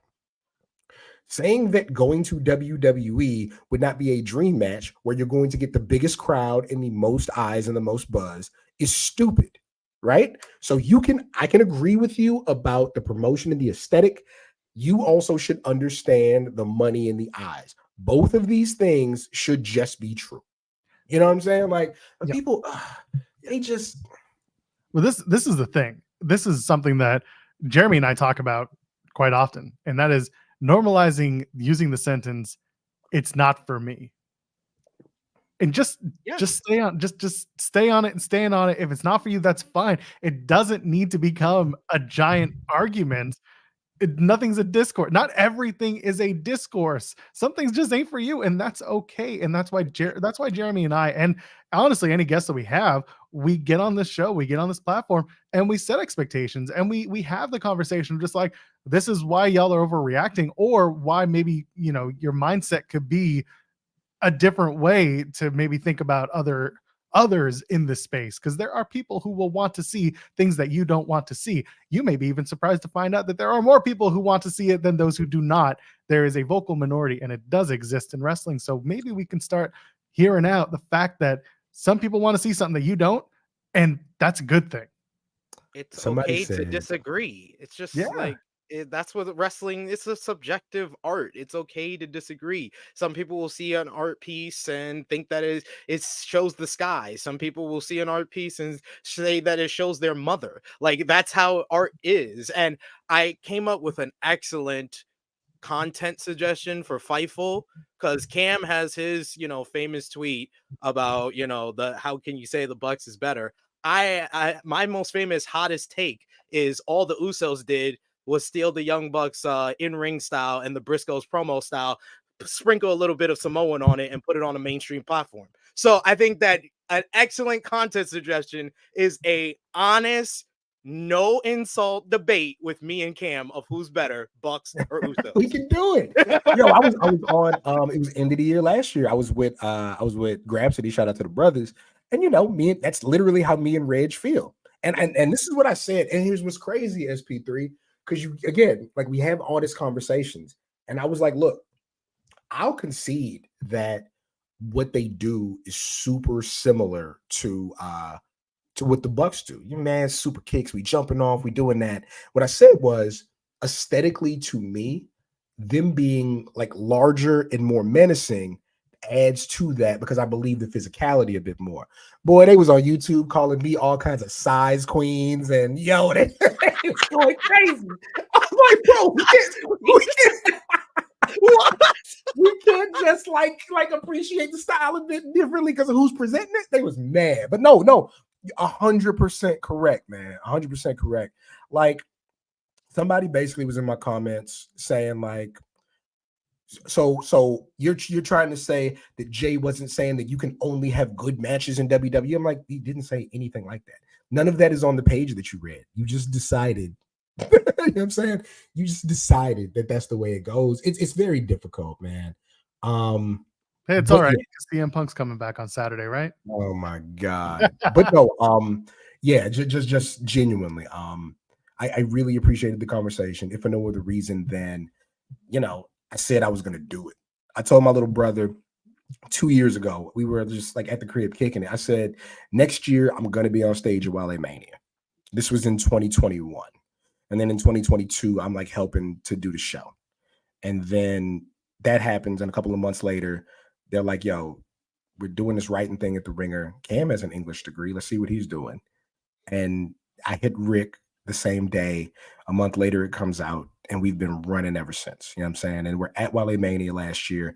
I tell Jey, hey, I'm writing this story, and then like, here we are. You know what I'm saying? Like, so put in the work, man. Put in the work, believe in it, but speak that stuff into existence, dude. Speak it into existence, because I couldn't have imagined this run, especially like this late in the game, but it's been a lot of fun for sure. I think people know that I've been following you and your work since your Torch days and a little bit before that. And I appreciate, I've said this with you on camera and off camera, but Cam, I appreciate that you and I get to have this building relationship that we've started in this friendship. So I really appreciate it, especially when you can drop into my DMs and be like, yeah, I'm gonna show up on your show. I'm like, sliding in Cam's DM because I enjoyed this conversation so much. I'm sliding in his DMs. Yeah, man, we got to talk more. And also, men, women, animals, minerals, vegetables, whatever. Men, take your ass to therapy. I'm telling you. Oh my God, yes. Take your ass to therapy, baby. Can I tell you real quick? Okay. This is because you had Dax, so this is great. Remember there was that one viral tweet that went around that said like, what were your most controversial tweet or whatever it was? Mm-hmm. It was like earlier this week. And I was thinking to myself, what were they? And I had two. One was me not liking the finish to All Out 2021. And I was like, well, CM Punk saved my ass that night, so it's okay. And then the other thing was when Dax was on Renee Paquette's show talking about therapy and how important it was to him and finding his way. And I said, if this man, the manliest man in the entire universe that y'all love, can bring his ass to therapy, none of y'all have an excuse. And people decide to run with that as if, you have to get therapy. And I'm like, well, no, I mean, yes, some of you should, absolutely. And they turned it into, it became this whole like discourse about who can afford it. And like, that's a whole other can of worms. Yeah. And I am completely aware of some of the hurdles financially and not with therapy, but Cameron, 100%. If you shout out to Blue Cross Blue Shield, baby. I'm straight. Yeah. I might be in therapy the rest of my life, baby. Ooh. Get it. Please, if you can do it, I recommend it.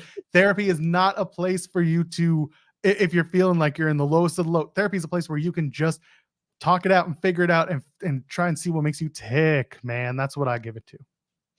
Absolutely, man. Absolutely. Nah, man. Thank you for y'all's time, man. Listen, again, happy Thanksgiving, happy Black Friday, hook 'em horns.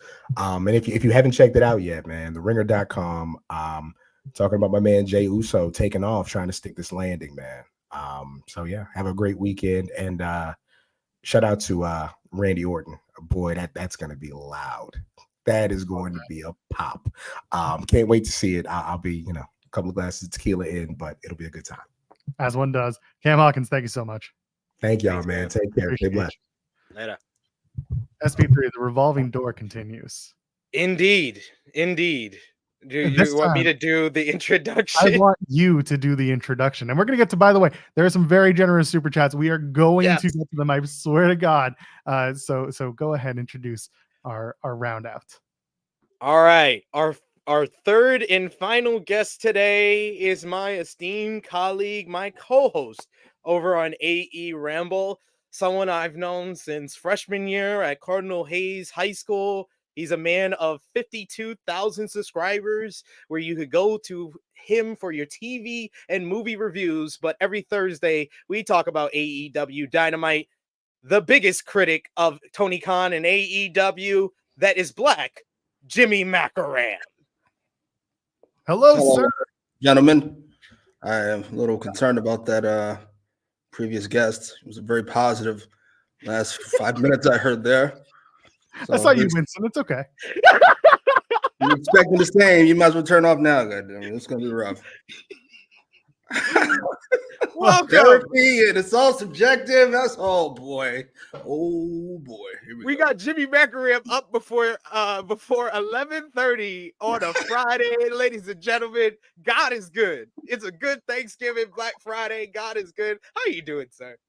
I'm good. How are you guys? Can't complain. I can't, and I won't, because if I do, no one will listen. Fair enough. You know how it goes. I'm gonna hit us up with a super chat. Mike the Jeweler sent a very generous one saying, "In the Weeds, one of the best shows that needs to be on the main channel." Well, if you listen to us at the first Monday of every month, we are on the main channel. But other than that, I need to make money, so it's on this channel. So tell all your friends to subscribe to us here at Fightful Overbooked. All right. Hello, Jay Pearl. That's me, baby. And Mr. Substitute Teacher. That's SP3. That shill Will Washington. LOL, but he needs to come back on the graphs. Andrew SRS won't scoop me. When is Revolution? He wants to know. AW is still the shit. I don't know when Revolution is. No one seems to know yet. It's been a very tight-lipped conversation. Gentlemen, let's right away. Let's have the conversation. Where the hell is AEW Revolution and Sting's final match? Jimmy, I'm starting with you. Where things are going, I wouldn't be shocked if it's. You said when? Where, I should have asked. Where? I wouldn't be shocked if it's in North Carolina somewhere. Okay. I would not be shocked. That would make sense. Best reaction possible for Ric Flair, right? Yes. And what do you say? What places have the best reactions for AEW shows? Texas, where they're about to spend the next month. Texas, Oklahoma, Alabama, anything below the Mason-Dixon line. All the slave states have the best reactions. That's just facts. I don't make the rules. Don't get mad at me. SP3, where are they going to boot? Where are they going to do it? I thought it would be California, but they did the whole big thing at the end of Full Gear that this is Sting's last matchup in California. I think that Revolution will once again be the beginning of March, and I'm gonna go with Atlanta, Georgia. It's gonna say Atlanta. Where do they do that Clash match? Do you remember where Sting and Rick did that Clash match? Is it Windsor Salem or something like that? Was it? Or I know it's somewhere. It's somewhere in North Carolina, isn't it? Probably was. It would have been there, or at least. Okay, let's find out. I don't want the ranked ones. No, it's Clash of the Champions 1988. Oh, is it 88? I thought it was 90 for some reason. No, it's 1988. It's 88. It went against WrestleMania 4. If you weren't aware, Jimmy, before you came on, I did let everybody know I am the first Black WrestleMania winner. It was Greensboro, North Carolina. It was Greensboro. All right. So there you go. They can do it in North Carolina over there, in Greensboro. Damn. And I'm sure Jimmy Cornette will come out for that. The other I- Jimmy that doesn't like AEW. Yeah, yeah. Some of those takes are rough. I love you, Cornette. But I'm so ooh. Marcus Ryan sent a super chat saying Swerve and Danielson in the finals, please. Jimmy, your take on the first nights of the Continental Classic for AEW. I thought it was what I expected. A lot of good matches. They went really light this week. Every match we pretty much knew who was going to win. Come over pay-per-view. I'm not shocked by that. I thought we might get an upset in the finals the way it was going, but it just didn't. Oh, well. That was the right decision. I agree. Like they should have had Mark Briscoe beat John Moxley. Like that creates the sense of anyone can win in this tournament on any given night immediately. And that's what the match, it was kind of building to that. And then Moxley just puts him away with another Death Rider. After he kicks out of the Death Rider, I was like, okay, you got to hit the J Driller. Hit the, I was like, hit the J. I was begging him. I was yelling at the TV, hit the J Driller. Nothing. You know what I would have done? Ooh. I would have had Roosh win the match so that you can have the conversation about how Roosh refuses to lose and how Jay White is buried in AEW. If they were mad at the pay-per-view, they'd be really mad he lose to Roosh. They'd be real mad after that. Roosh can't lose and Jay White can't win anymore. Oh. I was of the belief too that yeah, if they'd done Mark Briscoe maybe getting that upset victory, especially in the main event of Dynamite, that would have got some people talking, and I think that would have been like anything can happen in this tournament.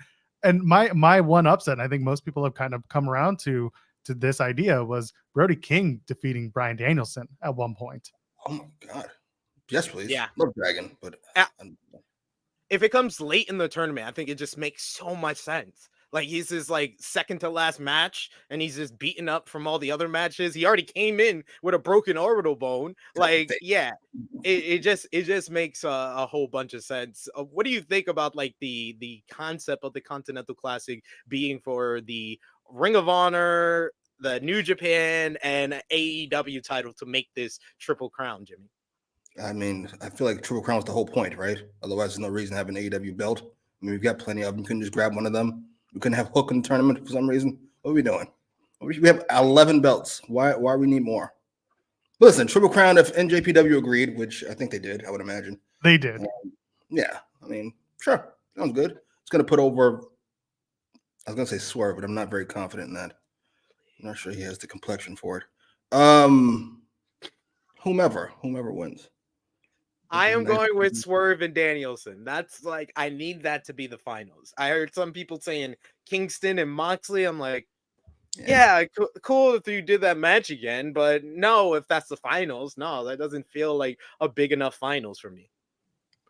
Mike the Jeweler, by the way, sent a chat earlier. I'm bringing this up. AEW will be in Savannah, Georgia at the end of January. So maybe in February, the home of myself and the home of TBS and TNT and Warner Brothers Discovery. If it's hot, Atlanta will be amazing. And then Jimmy Cornballs can just chill.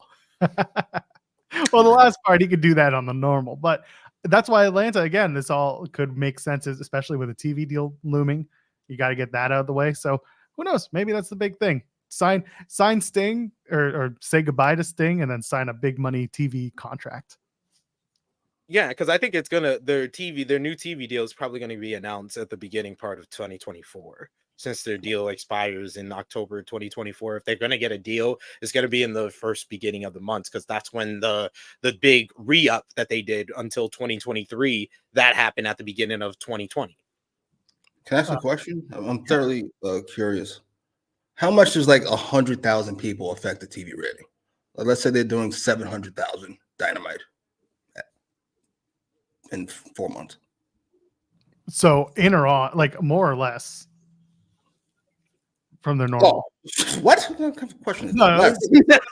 So okay. Heading in one direction, sir. It's been 4 years. Fair.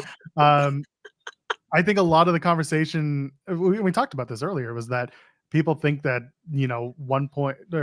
6.8 ratings need to come back, right? That we're back in 1996. And that's what we need to be seeing. No, right now, the idea isn't whether or not they're gains. It's whether or not you are, just keeping an even keel. Them losing 100,000 here and there isn't big, but if they start dipping wildly every week, then there's a different conversation to be had, which you can also argue is like, is that because of the audience growing stale and turned off from the product, or is the night not working? Is there something else that's in the way, whether that's a different sport that's airing at the same time? WWE PLEs have been cannibalizing Collision and Rampage last months. So that's understood, and no one's upset about that at Warner Brothers, as far as I understand. It's just more like it's happening. And like that's just the reality, and we're not going to fault you for wrestling fans going with the company that has 50 plus years on you, airing some of their biggest shows of the year on the service that they already pay for and have a vested interest in. So and I know it's been said for 4 years, so I know people are not going to listen to me saying it now, but they don't care about that overall number. They care about the 18 to 49. The issue with AEW right now is that they are getting an older audience now. So they're losing more people in the 18 to 49 demo. But at the end of the day, they're still top 5 on the night every single week for Wednesday. Regardless if it's 700,000 there, 900,000 there, they're still top 5 in the 18 to 49. That's the number that Warner Brothers is really looking at. That's the number that Tony Khan is really looking at, because that's the number that got them their re-up in 2020. That's the number that got them their new deal with Collision, and that's the number that's going to get them this new deal at the beginning of 2024. It doesn't matter if it's going to drop 100,000 or not, as long as that 18 to 49 stays in the top 5. AEW is in a good position. Yep. And also, let's face it, they have other metrics that they can pull from as well, because streaming is a big thing. Yeah. Social media obviously is another one, but it's not, when you're discussing a TV deal, at the end of the day, yeah, your 18 to 49 is huge. Wrestling, though, is being consumed in very, very vastly different ways. So you can leverage one thing, and I don't know how they're going to do it. You got Billy Corgan over here being like, yeah, take the NWA, but also you can have my wedding footage exclusively on your station. And they was like, we want that, not the wrestling part. Yeah, like, okay, we'll put the wrestling. The wrestling goes on the app, and your wedding goes on the CW, because they talk about Jesus in your wedding, right? You love Jesus? Oh, Jesus and cocaine. Let's go. It's like seventh heaven all over again. Let's go. I did like Seventh Heaven, though, for different reasons. Will Chisholm's asking, is TNT trying to get a new deal with the NBA because the NBA wants a lot of money? And that's the thing too, is where does the NBA land? Because that's going to impact a lot of these conversations. Raw doesn't have a place yet. We don't know where that's going to land, because again, a lot of people are vying for the NBA, and that's a much, much bigger deal. Sure. Yeah. We got a few more, so let's get on these. These are the high rollers. Will Chisholm also sent one saying, what does that mean? It's Luke. It's Luke. When Tony, hey, Will Chisholm, relax with all these, because you still got AEWramble later today. All No, right. it's fine. He's our main contributor. I was going over the numbers with Jimmy this week, and I was like, Will Chisholm. God bless. God Tony, bless you. When Tony would tease Britt versus Jamie Hayter, and then Ruby Soho came in and it was dropped. Then Paige came in and it was dropped. And then Jamie got hurt. And now it's we were talking about pivoting earlier. Yes, and now something is building. And that's the whole conversation. We were talking, Jimmy, earlier about AEW and its way of pivoting, or its unwillingness to pivot, or that the pivot includes going, as far away as long as they can come right back to it. What are your opinions on how Tony kind of books things when there are injuries or issues abound? It is infuriating how we can get an injury, these motherfuckers out for 6 months or 8 months or a year, and we're just gonna come right back to it. We'll be back. Listen, it happened. We're gonna come back to Moxley and Orange Cassidy. We're gonna come back to Jamie and Britt, I assume, at some point. Though I gotta be honest, at this point, I'm kind of over it. Listen, as long as Jamie Hayter comes back, whatever they do with her, I co-sign TK, as long as it involves the belt. And that's about it. That's the only thing I'm concerned. The belt. Jamie Hayter, please. I am genuinely curious. And this is not a knock on Jamie Hayter. Oh my God. Don't do this. I just need to know, and chat, you can talk about it, put it whatever I don't care. I'm just interested. Why are people so wanting her back? Like what did she bring? And I'm going to take the physical out, because I know a lot of y'all are going to go that route. That's okay. That's okay. This is a physical business, no matter of the gender. But what is it about Jamie Hayter outside of the physical that got y'all interested in her? To From the jump? me, to me, it was Jamie Hayter felt like an answer from AEW to like a Rhea Ripley, a badass woman that I can realistically beat up every single other woman on this roster, and I wouldn't be surprised if she could beat up a man. Like that was the aura, and it was just like this groundswell of momentum and just her having good matches, great matches, her kind of being in the shadow of Britt Baker. It just got the fans to rally behind her. And that's why she became this popular figure that now that she's injured, people want her to come back almost immediately. Lady Hoss. There it is. Yes. That. Yeah. How about she's better than your favorite AEW women's wrestler? And listen, that's totally fair. And again, I don't say that to disparage Jamie Hayter. It's just like when I think of the character aspects of Jamie Hayter, I was like, what was she doing as a character that would have invested people in her story? And Lady Haas is one thing, like she was kicking a lot of ass. But for me, I was like, what were we telling story-wise with her? But I guess we didn't really have a lot of time to do it because she also then got injured and they had to take the title off of her, and she's out for the rest of the year at least. I mean, she kind of cooled down at that point anyway, because how do I say this nicely? Tony Khan sometimes struggles to book women wrestlers. Was that clean, SP3? Does that work? That was as best as you could do. Okay, yeah, thank you. Was there a secret coaching session between you two? Yeah, like Britt was so kind of, back in the day at least, she was so over the top of her character with the role model and all this. And then Jamie Hayter's is stoic, kind of standing behind, arms folded, China-esque almost. I thought it was a great look, especially when people got tired of Britt. Okay. I see a lot of people just being like, she can go, and that's what a lot of AEW fans are into. And I understand that. That's why I asked, because I like character-driven stories in my wrestling. If they can wrestle 100%, that makes it better. But I'm always wondering, like, what is their story, or what is it that is getting people interested in her? And Val gets it right here. She's strong AF. She's hard-hitting, brute strength. Or I don't give an F attitude is something I adore. It's pure badassery. And that's great. Listen, if she makes you feel like you can do anything, then that's good enough for me. That's why, again, I don't disparage her. I think she's great. Just wondering, like, what is it? But there it is. I'll take it. Very, very well said, Val. Yes. That's why I had to bring it up. Bring up her note. Chi-Town Spurs says, I really feel like the main event holding AEW back right now. Oh boy. MJF is not evolving. He's doing the same call and response shtick. It works in the arena, but it makes me want to change the channel. So this was one of the big moments coming out of Dynamite. We know it's Samoa Joe, Mimosa Joe, Samosa Joe, Ragosa Joe taking on MJF for the world title at World's End on Long Island. Jimmy, what are we doing? Are you sick of MJF, and are you excited for the possible crowning of Mimosa Joe in December? MJF's great.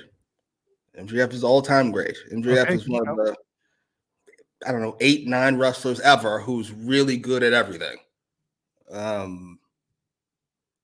Sick of him, but strong.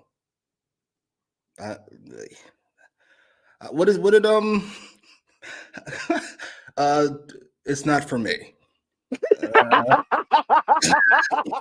God bless you, Jimmy Macram. God bless. That's how you know you're listening. Growth. You're showing growth. That call and response stuff. It's not why I like MJF. I don't like any babyface who acts this way. I just don't. I didn't love The Rock when he started doing it, say 2000-ish. I don't love McFoley when he was doing it. And I don't like MJF when he's doing it.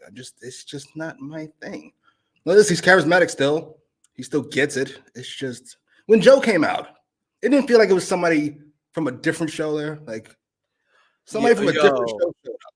Like Joe just like straight up went hood on him. Like he was like, yo, homie, you're my property. And the thing about my property is people don't touch my property. Like I was just like, yo, where did we go? How did he murk him so fast? Like I was like, he stabbed him up.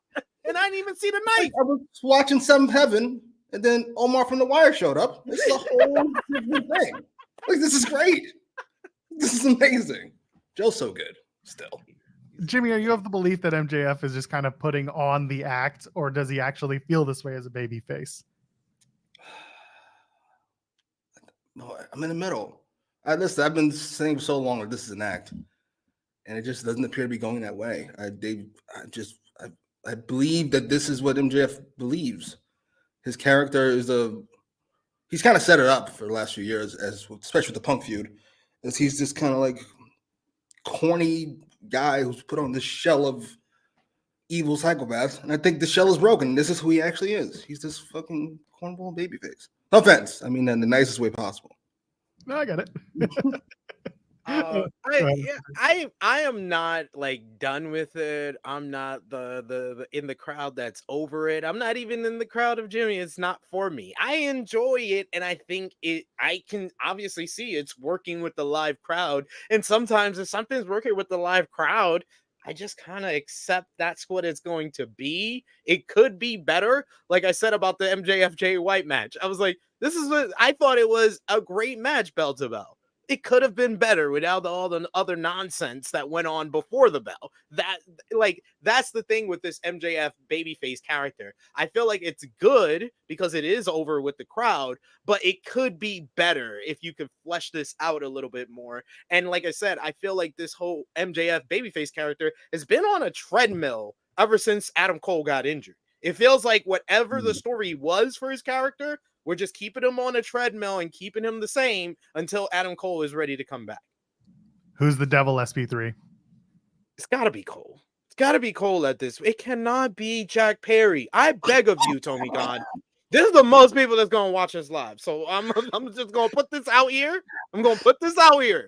Tony Khan, please don't put Dylan McKay's son as the devil.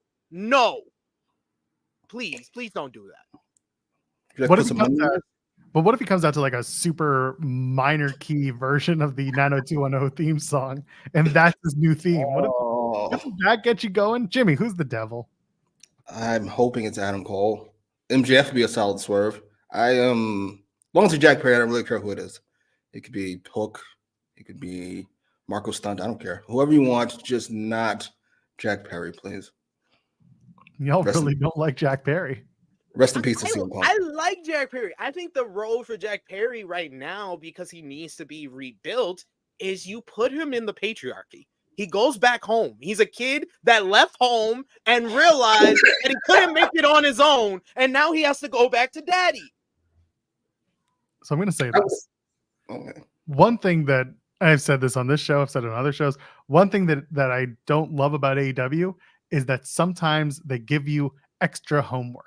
Or that somebody has to go on, somebody on social media has to pick out all the pieces so that you can put it together to make sense of a story. I don't need to be hit over the head with it per se, but sometimes I just need a little bit more reminding, because a lot of us watch a lot of different content, and sometimes we're not thinking about wrestling 24/7 or specifically AEW 24/7.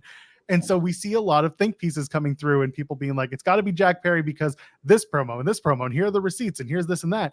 And I think I think it's good that people want to talk about it, but then people kind of get their hopes up for something that was maybe never going to happen because it just doesn't flow with whatever we're doing right now. Adam Cole being the devil, to me, makes perfect sense. And I don't think people should be upset if he turns out to be the devil, because taking a left turn and completely being like, oh, it's Carl Anderson. He got released from his... It's Dolph Ziggler. If they do something like that... We have seen this so many times before where this doesn't work out. Like, the biggest example that I always remember and I bring up is who was stalking Jeff Hardy in 2009.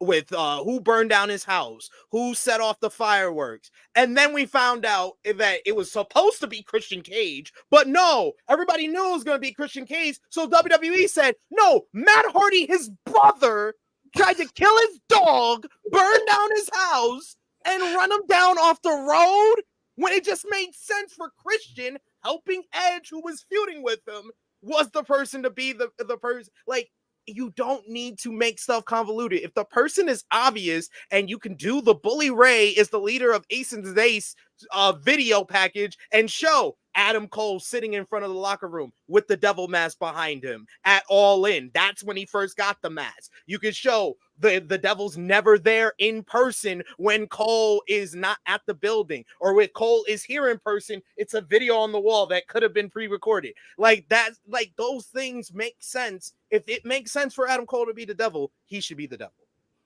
Maybe they're afraid of the obvious, which is everybody knowing who it is. People are afraid of that. I get it, but I always think the story should make sense over any kind of reaction I get. It should make sense, and also there should be drama that builds and builds to that reaction. Dominic Mysterio, when he was a babyface, everyone was sitting there being like, "When's he gonna turn on his daddy?" And when's it gonna? And then he did, and everyone was like, "Ah!" And that's fine because that wasn't a babyface pop that he got. That was a finally. That's what, and that was we waited so long for that. There was a moment of catharsis, and then immediately people were like, "Oh shit, now we got to deal with this kid." But that at least we led you down a path, and right now we're being led down the path. Whether or not you like it is another story, but like there is something there to just having it be someone who's in that circle of the MJF world storyline. Adam Cole just makes sense. Why not pay off something that just makes sense? Yeah, it's not complicated. It's got to be Cole or Britt or, somebody who Cole's hired. Cole's the brains is essentially the point. It could be multiple people. It could be people who are just multiply involved in the story. It could be Roddy was 1 week. It could be Britt was 1 week. It could be Adam. Right. That's why I want them to do like the aces and eights where they reveal all the attackers like every week. That's how you prolong the story. If you want to wait for Cole to be it and be ready to come back into the ring, then start revealing some of the attackers. That's a good way to prolong the story a little bit. That's the thing. We don't know. It could be another month. It could be another week. Like there's no timetable. That's the thing with Mimosa Joe. I pitched this to Jeremy. I said at one point he can capture one of those assailants, one of the people who are all in black, and just be like, let's see who you really are. And then pulls off the mask and it's Wardlow. And Wardlow says, and I would have gotten away with it if not for you meddling. I was thinking it's very Scooby-Doo-ish. Let's see who you are. We did a long-standing bit with Sky Blue wearing the stupid Sky Blue Scooby-Doo gear. And then we all figured out that she's the devil and she would have gotten away with it if not for us meddling kids. They love them some Sky Blue, by the way. They do. I wonder why. Chat, why do you? No, I don't want to. Don't ask that. I ain't gonna ask. Oh my god. Vultures has said another super chat saying it's crazy how AEW Day One fans feel like Tony Khan turned on them and the MJF booking in some of these storylines. This would never happen 2 years ago. Do they have a point or is it overreactions? Well, I think it's all of the above. There is a honeymoon phase that comes with wrestling. Jimmy, I'll start with you. What are your general thoughts with that? I think they've gone from the alternative to a to be light. That's strong, and I like to go. I think they're somewhere in the middle. They try to you want to reach a wider fan base. Are people overreacting to Tony Khan's booking in general? I'd say they're underreacting. I'd say I had this reaction for 4 years, but we're not gonna get into that. This is positivity. It's all vibes. Listen, I feel like the booking has been pretty hit for the last couple months, and that's a win. I will take it. SB3. Yeah, I've been in agreement that I like the fact that they've been putting in the storytelling a lot more and a couple of sports entertainment elements. I do understand that is going to turn off a lot of these day one AEW fans. So I do think that they do have a point and they are noticing a change to the product. But in my opinion, it's been a change for the better. I've been enjoying a lot of the character work and the storylines that we've gotten this year. Like I said before, the Dynamite segment where Christian's rechristening was one of the better segments that I enjoyed this year because it was amazing. Yes, Christian Cage is amazing. He's done amazing character work this year. Like I said, I'm a big fan of Timeless Toni Storm. I think she's been great this year, and she had her best segment this past week. Like, if you have all these people that are on career runs of character work or have had memorable storylines or feuds this year, I can't understand why there's been this much of negativity towards it, or the minority that is upset about it. They've been so vocal about it. I don't agree that the MJF booking has been too much overall his entire reign. I do think it was too much at Full Gear. I said it on our review on True Heel. I'll say it here. If you don't have the ambulance and the stretcher bit, I think this goes over pretty well, because that was exactly what I thought they would do. I thought they would do an injury angle for MJF to set up the main event.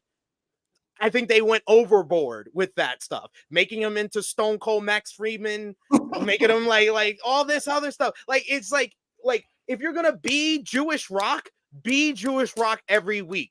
It seems like some weeks he wants to be Jewish Rock, some weeks he wants to be Yodel Kid version of John Cena. I don't know. Like, it's just like weird how he goes from John Cena to Stone Cold to The Rock, back to John Cena. Like, it's like he's taking from all these bits, where I just want you to be the MJF character, but you're directing all your fire at heels. That's all you need to do. It's Jewish Rock. Just be Jewish Rock. That's your yeah, that's kind of why I enjoyed this segment this week a little more than usual, when he tells Joe to, I won't tell you what he said to Joe originally. Yeah, it's supposed to be match. So that's the MJF response. More of that, please. Absolutely. Yeah, We and call him- Adam Cole is the angel on his shoulder trying to talk him in, but he's really the devil. He thinks he's the angel on his shoulder, but he's really the devil, because he's leading you down a path that's going to lead to Joe once again winning a world title no one thought he was going to win.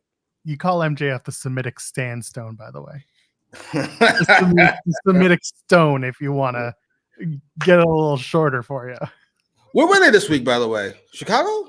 No, yeah, Chicago for Thanksgiving. What an awful crowd. Did they what? Christian Cage and Toni Storm? What kind of heinousness is this? Well, they're going to be, I mean, it's WarGames this weekend and they're in Chicago.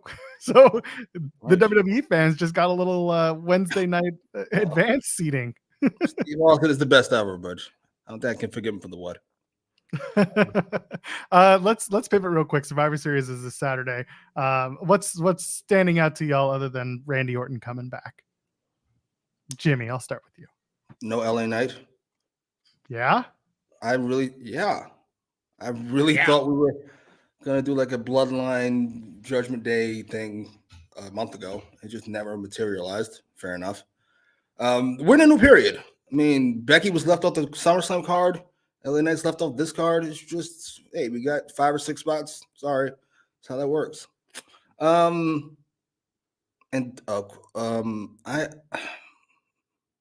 Listen, Zoe Stark has no chance. She has no shot, obviously. But I like what they've done with her so far. She feels, I'm not gonna say she feels like a threat. She feels like somebody I should keep my eye on after Rhea beats her. But that's kind of what they're hoping for here. The idea being that you don't think that Rhea is going to, or sorry, you don't think that, you don't think Rhea is going to drop the title, but you don't think Zoe Stark's going to win it. But you know that Zoe is going to have a fire match. She's going to do her best, and that's going to get people behind her moving forward. Triple H's vision for WWE right now is every time we come back to the building, we want people to be a little more over than they were before. This is a good opportunity. Can you run a main event? Like, can you run on a PLE and get over and fans are behind you? That's what they want to see. That's what's big. SP3, what do you want to see at the WarGames Survivor Series?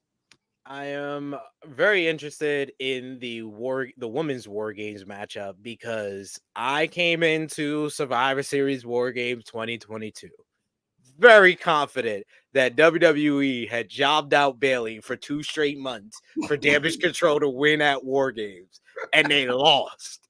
So if they go into this WarGames after Io wins the championship, wins Money in the Bank, you got the interesting whole Bayley storyline where she's kind of seemingly being pushed out of Damage Control before our eyes. You get Kairi Sane to come back. You get Asuka to turn heel and join the group. All for them to lose? Like, I'm sorry. This might be the biggest blunder of a Triple H has Booker of the Year kind of locked up because, like we've established, Tony Khan's have some issues this year. So Triple H got it. But he will fumble this award by not having Damage Control stick this landing and winning on Saturday. Fighting the Avengers and Shotzi. No offense. You think Shotzi is as big as the rest of them are? There you go. Don't get crazy. No, I'm saying it's the Avengers and Shotzi, exactly. My general feeling is that this is Shotzi's match to shine and on multiple platforms. Do I think she is the most incredible wrestler in the world? No. Have I seen her do some incredible shit when it comes to plunder and toys? 100%. I have a soft spot in my heart for Shotzi because we have had our interactions and they've been very positive. So I want to see her and many others succeed. This to me feels like a match for her to have a moment. Oh, no, go ahead. What did you say? Get pinned. Take the loss. That's fine. I understand that she's there for that. And that's okay. I don't give a shit as long as she does something that gets people talking. And I know because that's really what it is in WWE and a lot of wrestling now. It's that those moments are what make you a star. And this is an opportunity for her. Yeah. Does she get pinned? More than likely. Do I think that Damage Control walks out winning? Yeah, I do, because I don't think that the jumping Bailey out of Damage Control, I don't think that's happening yet. We've seen so many times in wrestling, especially in the last couple of years, and I appreciate this, where the seeds are sown, but they don't immediately jump on it. They let things fester. Groups have issues. Judgment Day is a good example of this.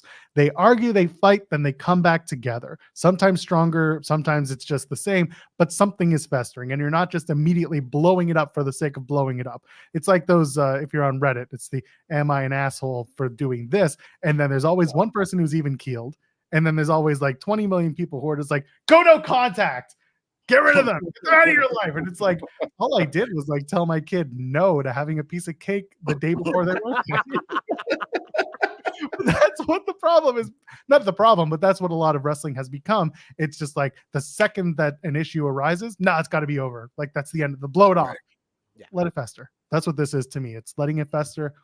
Bailey could win the match and really start a weird conversation with the rest of her team. So we'll see. I'm looking forward to WarGames. I really am. There's some good build going on here, even though some of it was last minute. I want to see what happens. This isn't the blow off for a lot of things, but it's gonna be at least the blow off for that men's story. Finally. Forward to. Jesus, if I never see these people interact with Judgment Day again, I'd be very happy. I think Randy will probably feud with Judgment Day, maybe going into WrestleMania. He seems like a big enough babyface to feud with one of their guys in there, whether it's Damian, Finn, or even Dom. So I could see that. But Cody, Sammy, Jay, Seth, I never want to see them face Judgment Day ever again, unless it's just Damian Priest cashing in Money in the Bank. I hope to God that Jay wins the match for his team. And then as they're celebrating, Randy just RKO's Jay, looks at him and says, now we're even. And then just walks out. And they have no problems with each other. They're just now we're even. And that's it. And it's just this hilarious, oh shit, what happened? You think McIntyre's done with Judgment Day after this? He's just here for the match? I think that they're going to interact, but I don't think he's going to join them. But if he does, then they got to kick out Priest. Yes. That's how she go. I have McIntyre get rid of this group.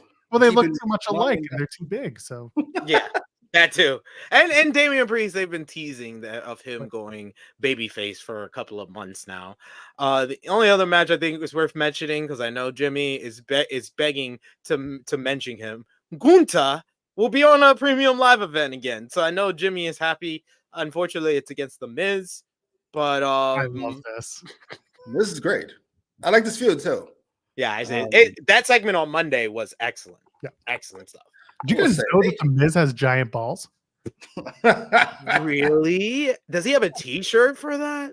He has a T-shirt and he has an entrance where he then swoops around and grabs his giant balls and puts his legs out wide and does this for 3 steps. And you know what? God bless that man for using his giant balls this past Monday as a babyface tactic. They really let The Miz. They really trust The Miz a lot. They let him. They should. They let him say anything and have anything said to him between this feud and the LA Knight feud. They just let motherfuckers go upside his head. I'm not mad at it though; it works. But yeah, it's Gunther and Miz. Gunther finally on PLE. I'm so happy. He's the owner of the best match ever. Him and Dragunov won in front of nobody. Even the fans couldn't ruin it because they weren't there. And I assume he'll get a great match out of the Miz. Oh, I can't wait. Jimmy, who do you think is going to take that title from Gunther? I would have said Chad Gable a couple months ago. That's over. That's not happening. They're done with that. I hope he relinquishes it. Well, that's not true. I hope he relinquishes the world title when he wins it, and keeps the IC belt. But I don't know. I hope he doesn't lose it at this point. I hope it is taken from him. Taken from his cold dead hands. SP3, do you have anyone in mind? I've been on this whole track of Gunther is the Intercontinental Champion beating Seth Rollins for the World Heavyweight Championship because he's beaten everyone in the IC title division that wanted a shot at him. So he finally says, okay, I want that one now. I want that one now. He takes that one. We get the shot of Gunther holding up the IC and the World Heavyweight Championships at WrestleMania, and then he can give it up. Or you do that on night 1 of WrestleMania, and night 2 you do a multi-man ladder match to determine the new Intercontinental Champion, which Chad Gable wins. I don't think this is happening tomorrow, so chat be cool. I could see Gunther dropping it to Ludwig Kaiser if he catches on. Because what do you do in the bloodline when someone catches on? You build them. Yeah. What do you do with your other group mates when you get them hot? You build them. That title, and Gunther has said this in interviews, he's not going to drop that championship. He's not going to relinquish it in a way that Samoa Joe did. Samosa Joe, Ragosa Joe, Mimosa Joe. Instead, he's going to lose it and then move up from there. They could do a WrestleMania 6 where, he wins both titles and then the next day says, hey, Jack Tunney, get rid of this Intercontinental Championship. I don't need it anymore. And then they can do something with it. But I would rather see someone get made from that victory over Gunther because that's what they're building to. WWE builds now based on title reigns and based on the person holding the title. Title makes the man makes the title, and then they transfer over the lineage or the prestige of that title being on someone's waist long enough. That title prestige should hypothetically go to the victor, the next person to win that title. I just don't see anybody on the come up on the main roster right now. Like Ilya Dragunov immediately comes to mind as far as that person that should be the person that dethroned Gunther after such a long reign. Sheamus was another one that was popular before, but he's hurt right now. So Ludwig Kaiser is not that bad. I feel Giovanni Vinci is a better worker, so I wouldn't mind that either. So yeah. Ludwig's his facial expressions are great. Yes. And they're hoping for that. They're hoping that this catches on, and he's doing little things right is Kaiser. So there you go. Will Chisholm sent a super chat. This is going to round us out. Bailey better stop teasing that they might bring back Mercedes Moné on social media or fans will really be mad. But if that happens, Tony Khan will drop the ball and Jimmy Macram will be very happy. I'm very confident she's not going to AEW. She ain't coming yet. She's not going. Yeah. She's paying attention. Listen, Mercedes pays attention. She sees other women there stuck in between bad booking and Tony Storm. She and Julia Hart. And Julia Hart. Oh, she'll go. Yeah, she ain't coming there. For what? Why? Why would I do that? Outside the paycheck. Oh, I said this before, and SP3, you can chime in. The idea here is that Mercedes wouldn't be signing a deal. She would be coming in to face some talent that she really likes, and then bye-bye. Ronda did. And Ronda looked great, ladies and gentlemen. Ronda Rousey looked great in her ROH debut. Yes, that everybody watched on Thanksgiving Thursday night on the ROH app that is watched by everybody. I watched it this morning, sir. I was with my family during the day, but she did great. Shout outs to Ronda Rousey, the real first Black woman in the main event WrestleMania. Wow. Great, sweetie. Listen, she's good, but come on. We've seen it before. We've gone way over time, and y'all have a show very shortly on the True Heel Heat channel. So, Jimmy, why don't you go ahead, plug everything you got going on, and then SP3 and I are going to get out of here. At Jimmy Macram on YouTube, where we watch television shows and movies and react to it. Me and SP3 are currently watching Atlanta. And the same thing on Twitter, where I don't really have any thoughts or opinions. I just see other people's opinions and I trash them because they're poorly done. And I don't believe in live and let live or fucking it's not for me or any of this other stuff. No, this was bad. I'm like, it's bad. Matt Jackson stinks. Nick Jackson's great. Like, this is a fact. It's not my opinion. It is what it is. We gotta have Jimmy join our Bucks versus Usos debate. Yep. I thought about that while Cam was talking. I was like, oh, Jimmy's here. We're going to do this? Nah, let's let Cam have his moment. Rolling my eyes so hard. SP3, take him home. Well, I'll take everyone home, but you go first. Follow the True Hill Heat YouTube channel. Me and Jimmy will be live today. Yes, today, 1:05 p.m. Eastern Time. AEWramble reviewing AEW Dynamite. We're usually on live on Thursday, but Thursday was Thanksgiving, so we're going live today. So we hope that we see all of y'all people that are watching right now live. Y'all join us over on the True Hill Heat YouTube channel. And Will Chisholm, show us some love with those super chats. Bring some over for us. Absolutely. Everyone, thank you so much. This was a fun episode. See, you don't need Jeremy Lambert to have fun. It's more fun when we don't have him. That's when our friends pop up and just talk shit for 2.5 hours. So that's what we do here. We're here every Monday, Wednesday, and Friday on youtube.com/FightfulOverbook. Go ahead, drop a thumbs up on the video. And of course, you can comment on it as well. Say some nice things to us, would you? Okay. That's what we're going to do. Tons of stuff coming up. There's an entire weekend of WarGames and AEW programming and so much stuff. So go ahead, just follow the channels. We're everywhere. Okay. Until then, I am Actual Pearl, JOELPEARL. Ladies, gentlemen, friends beyond the binary. We will see you in the next one. Enjoy the weekend.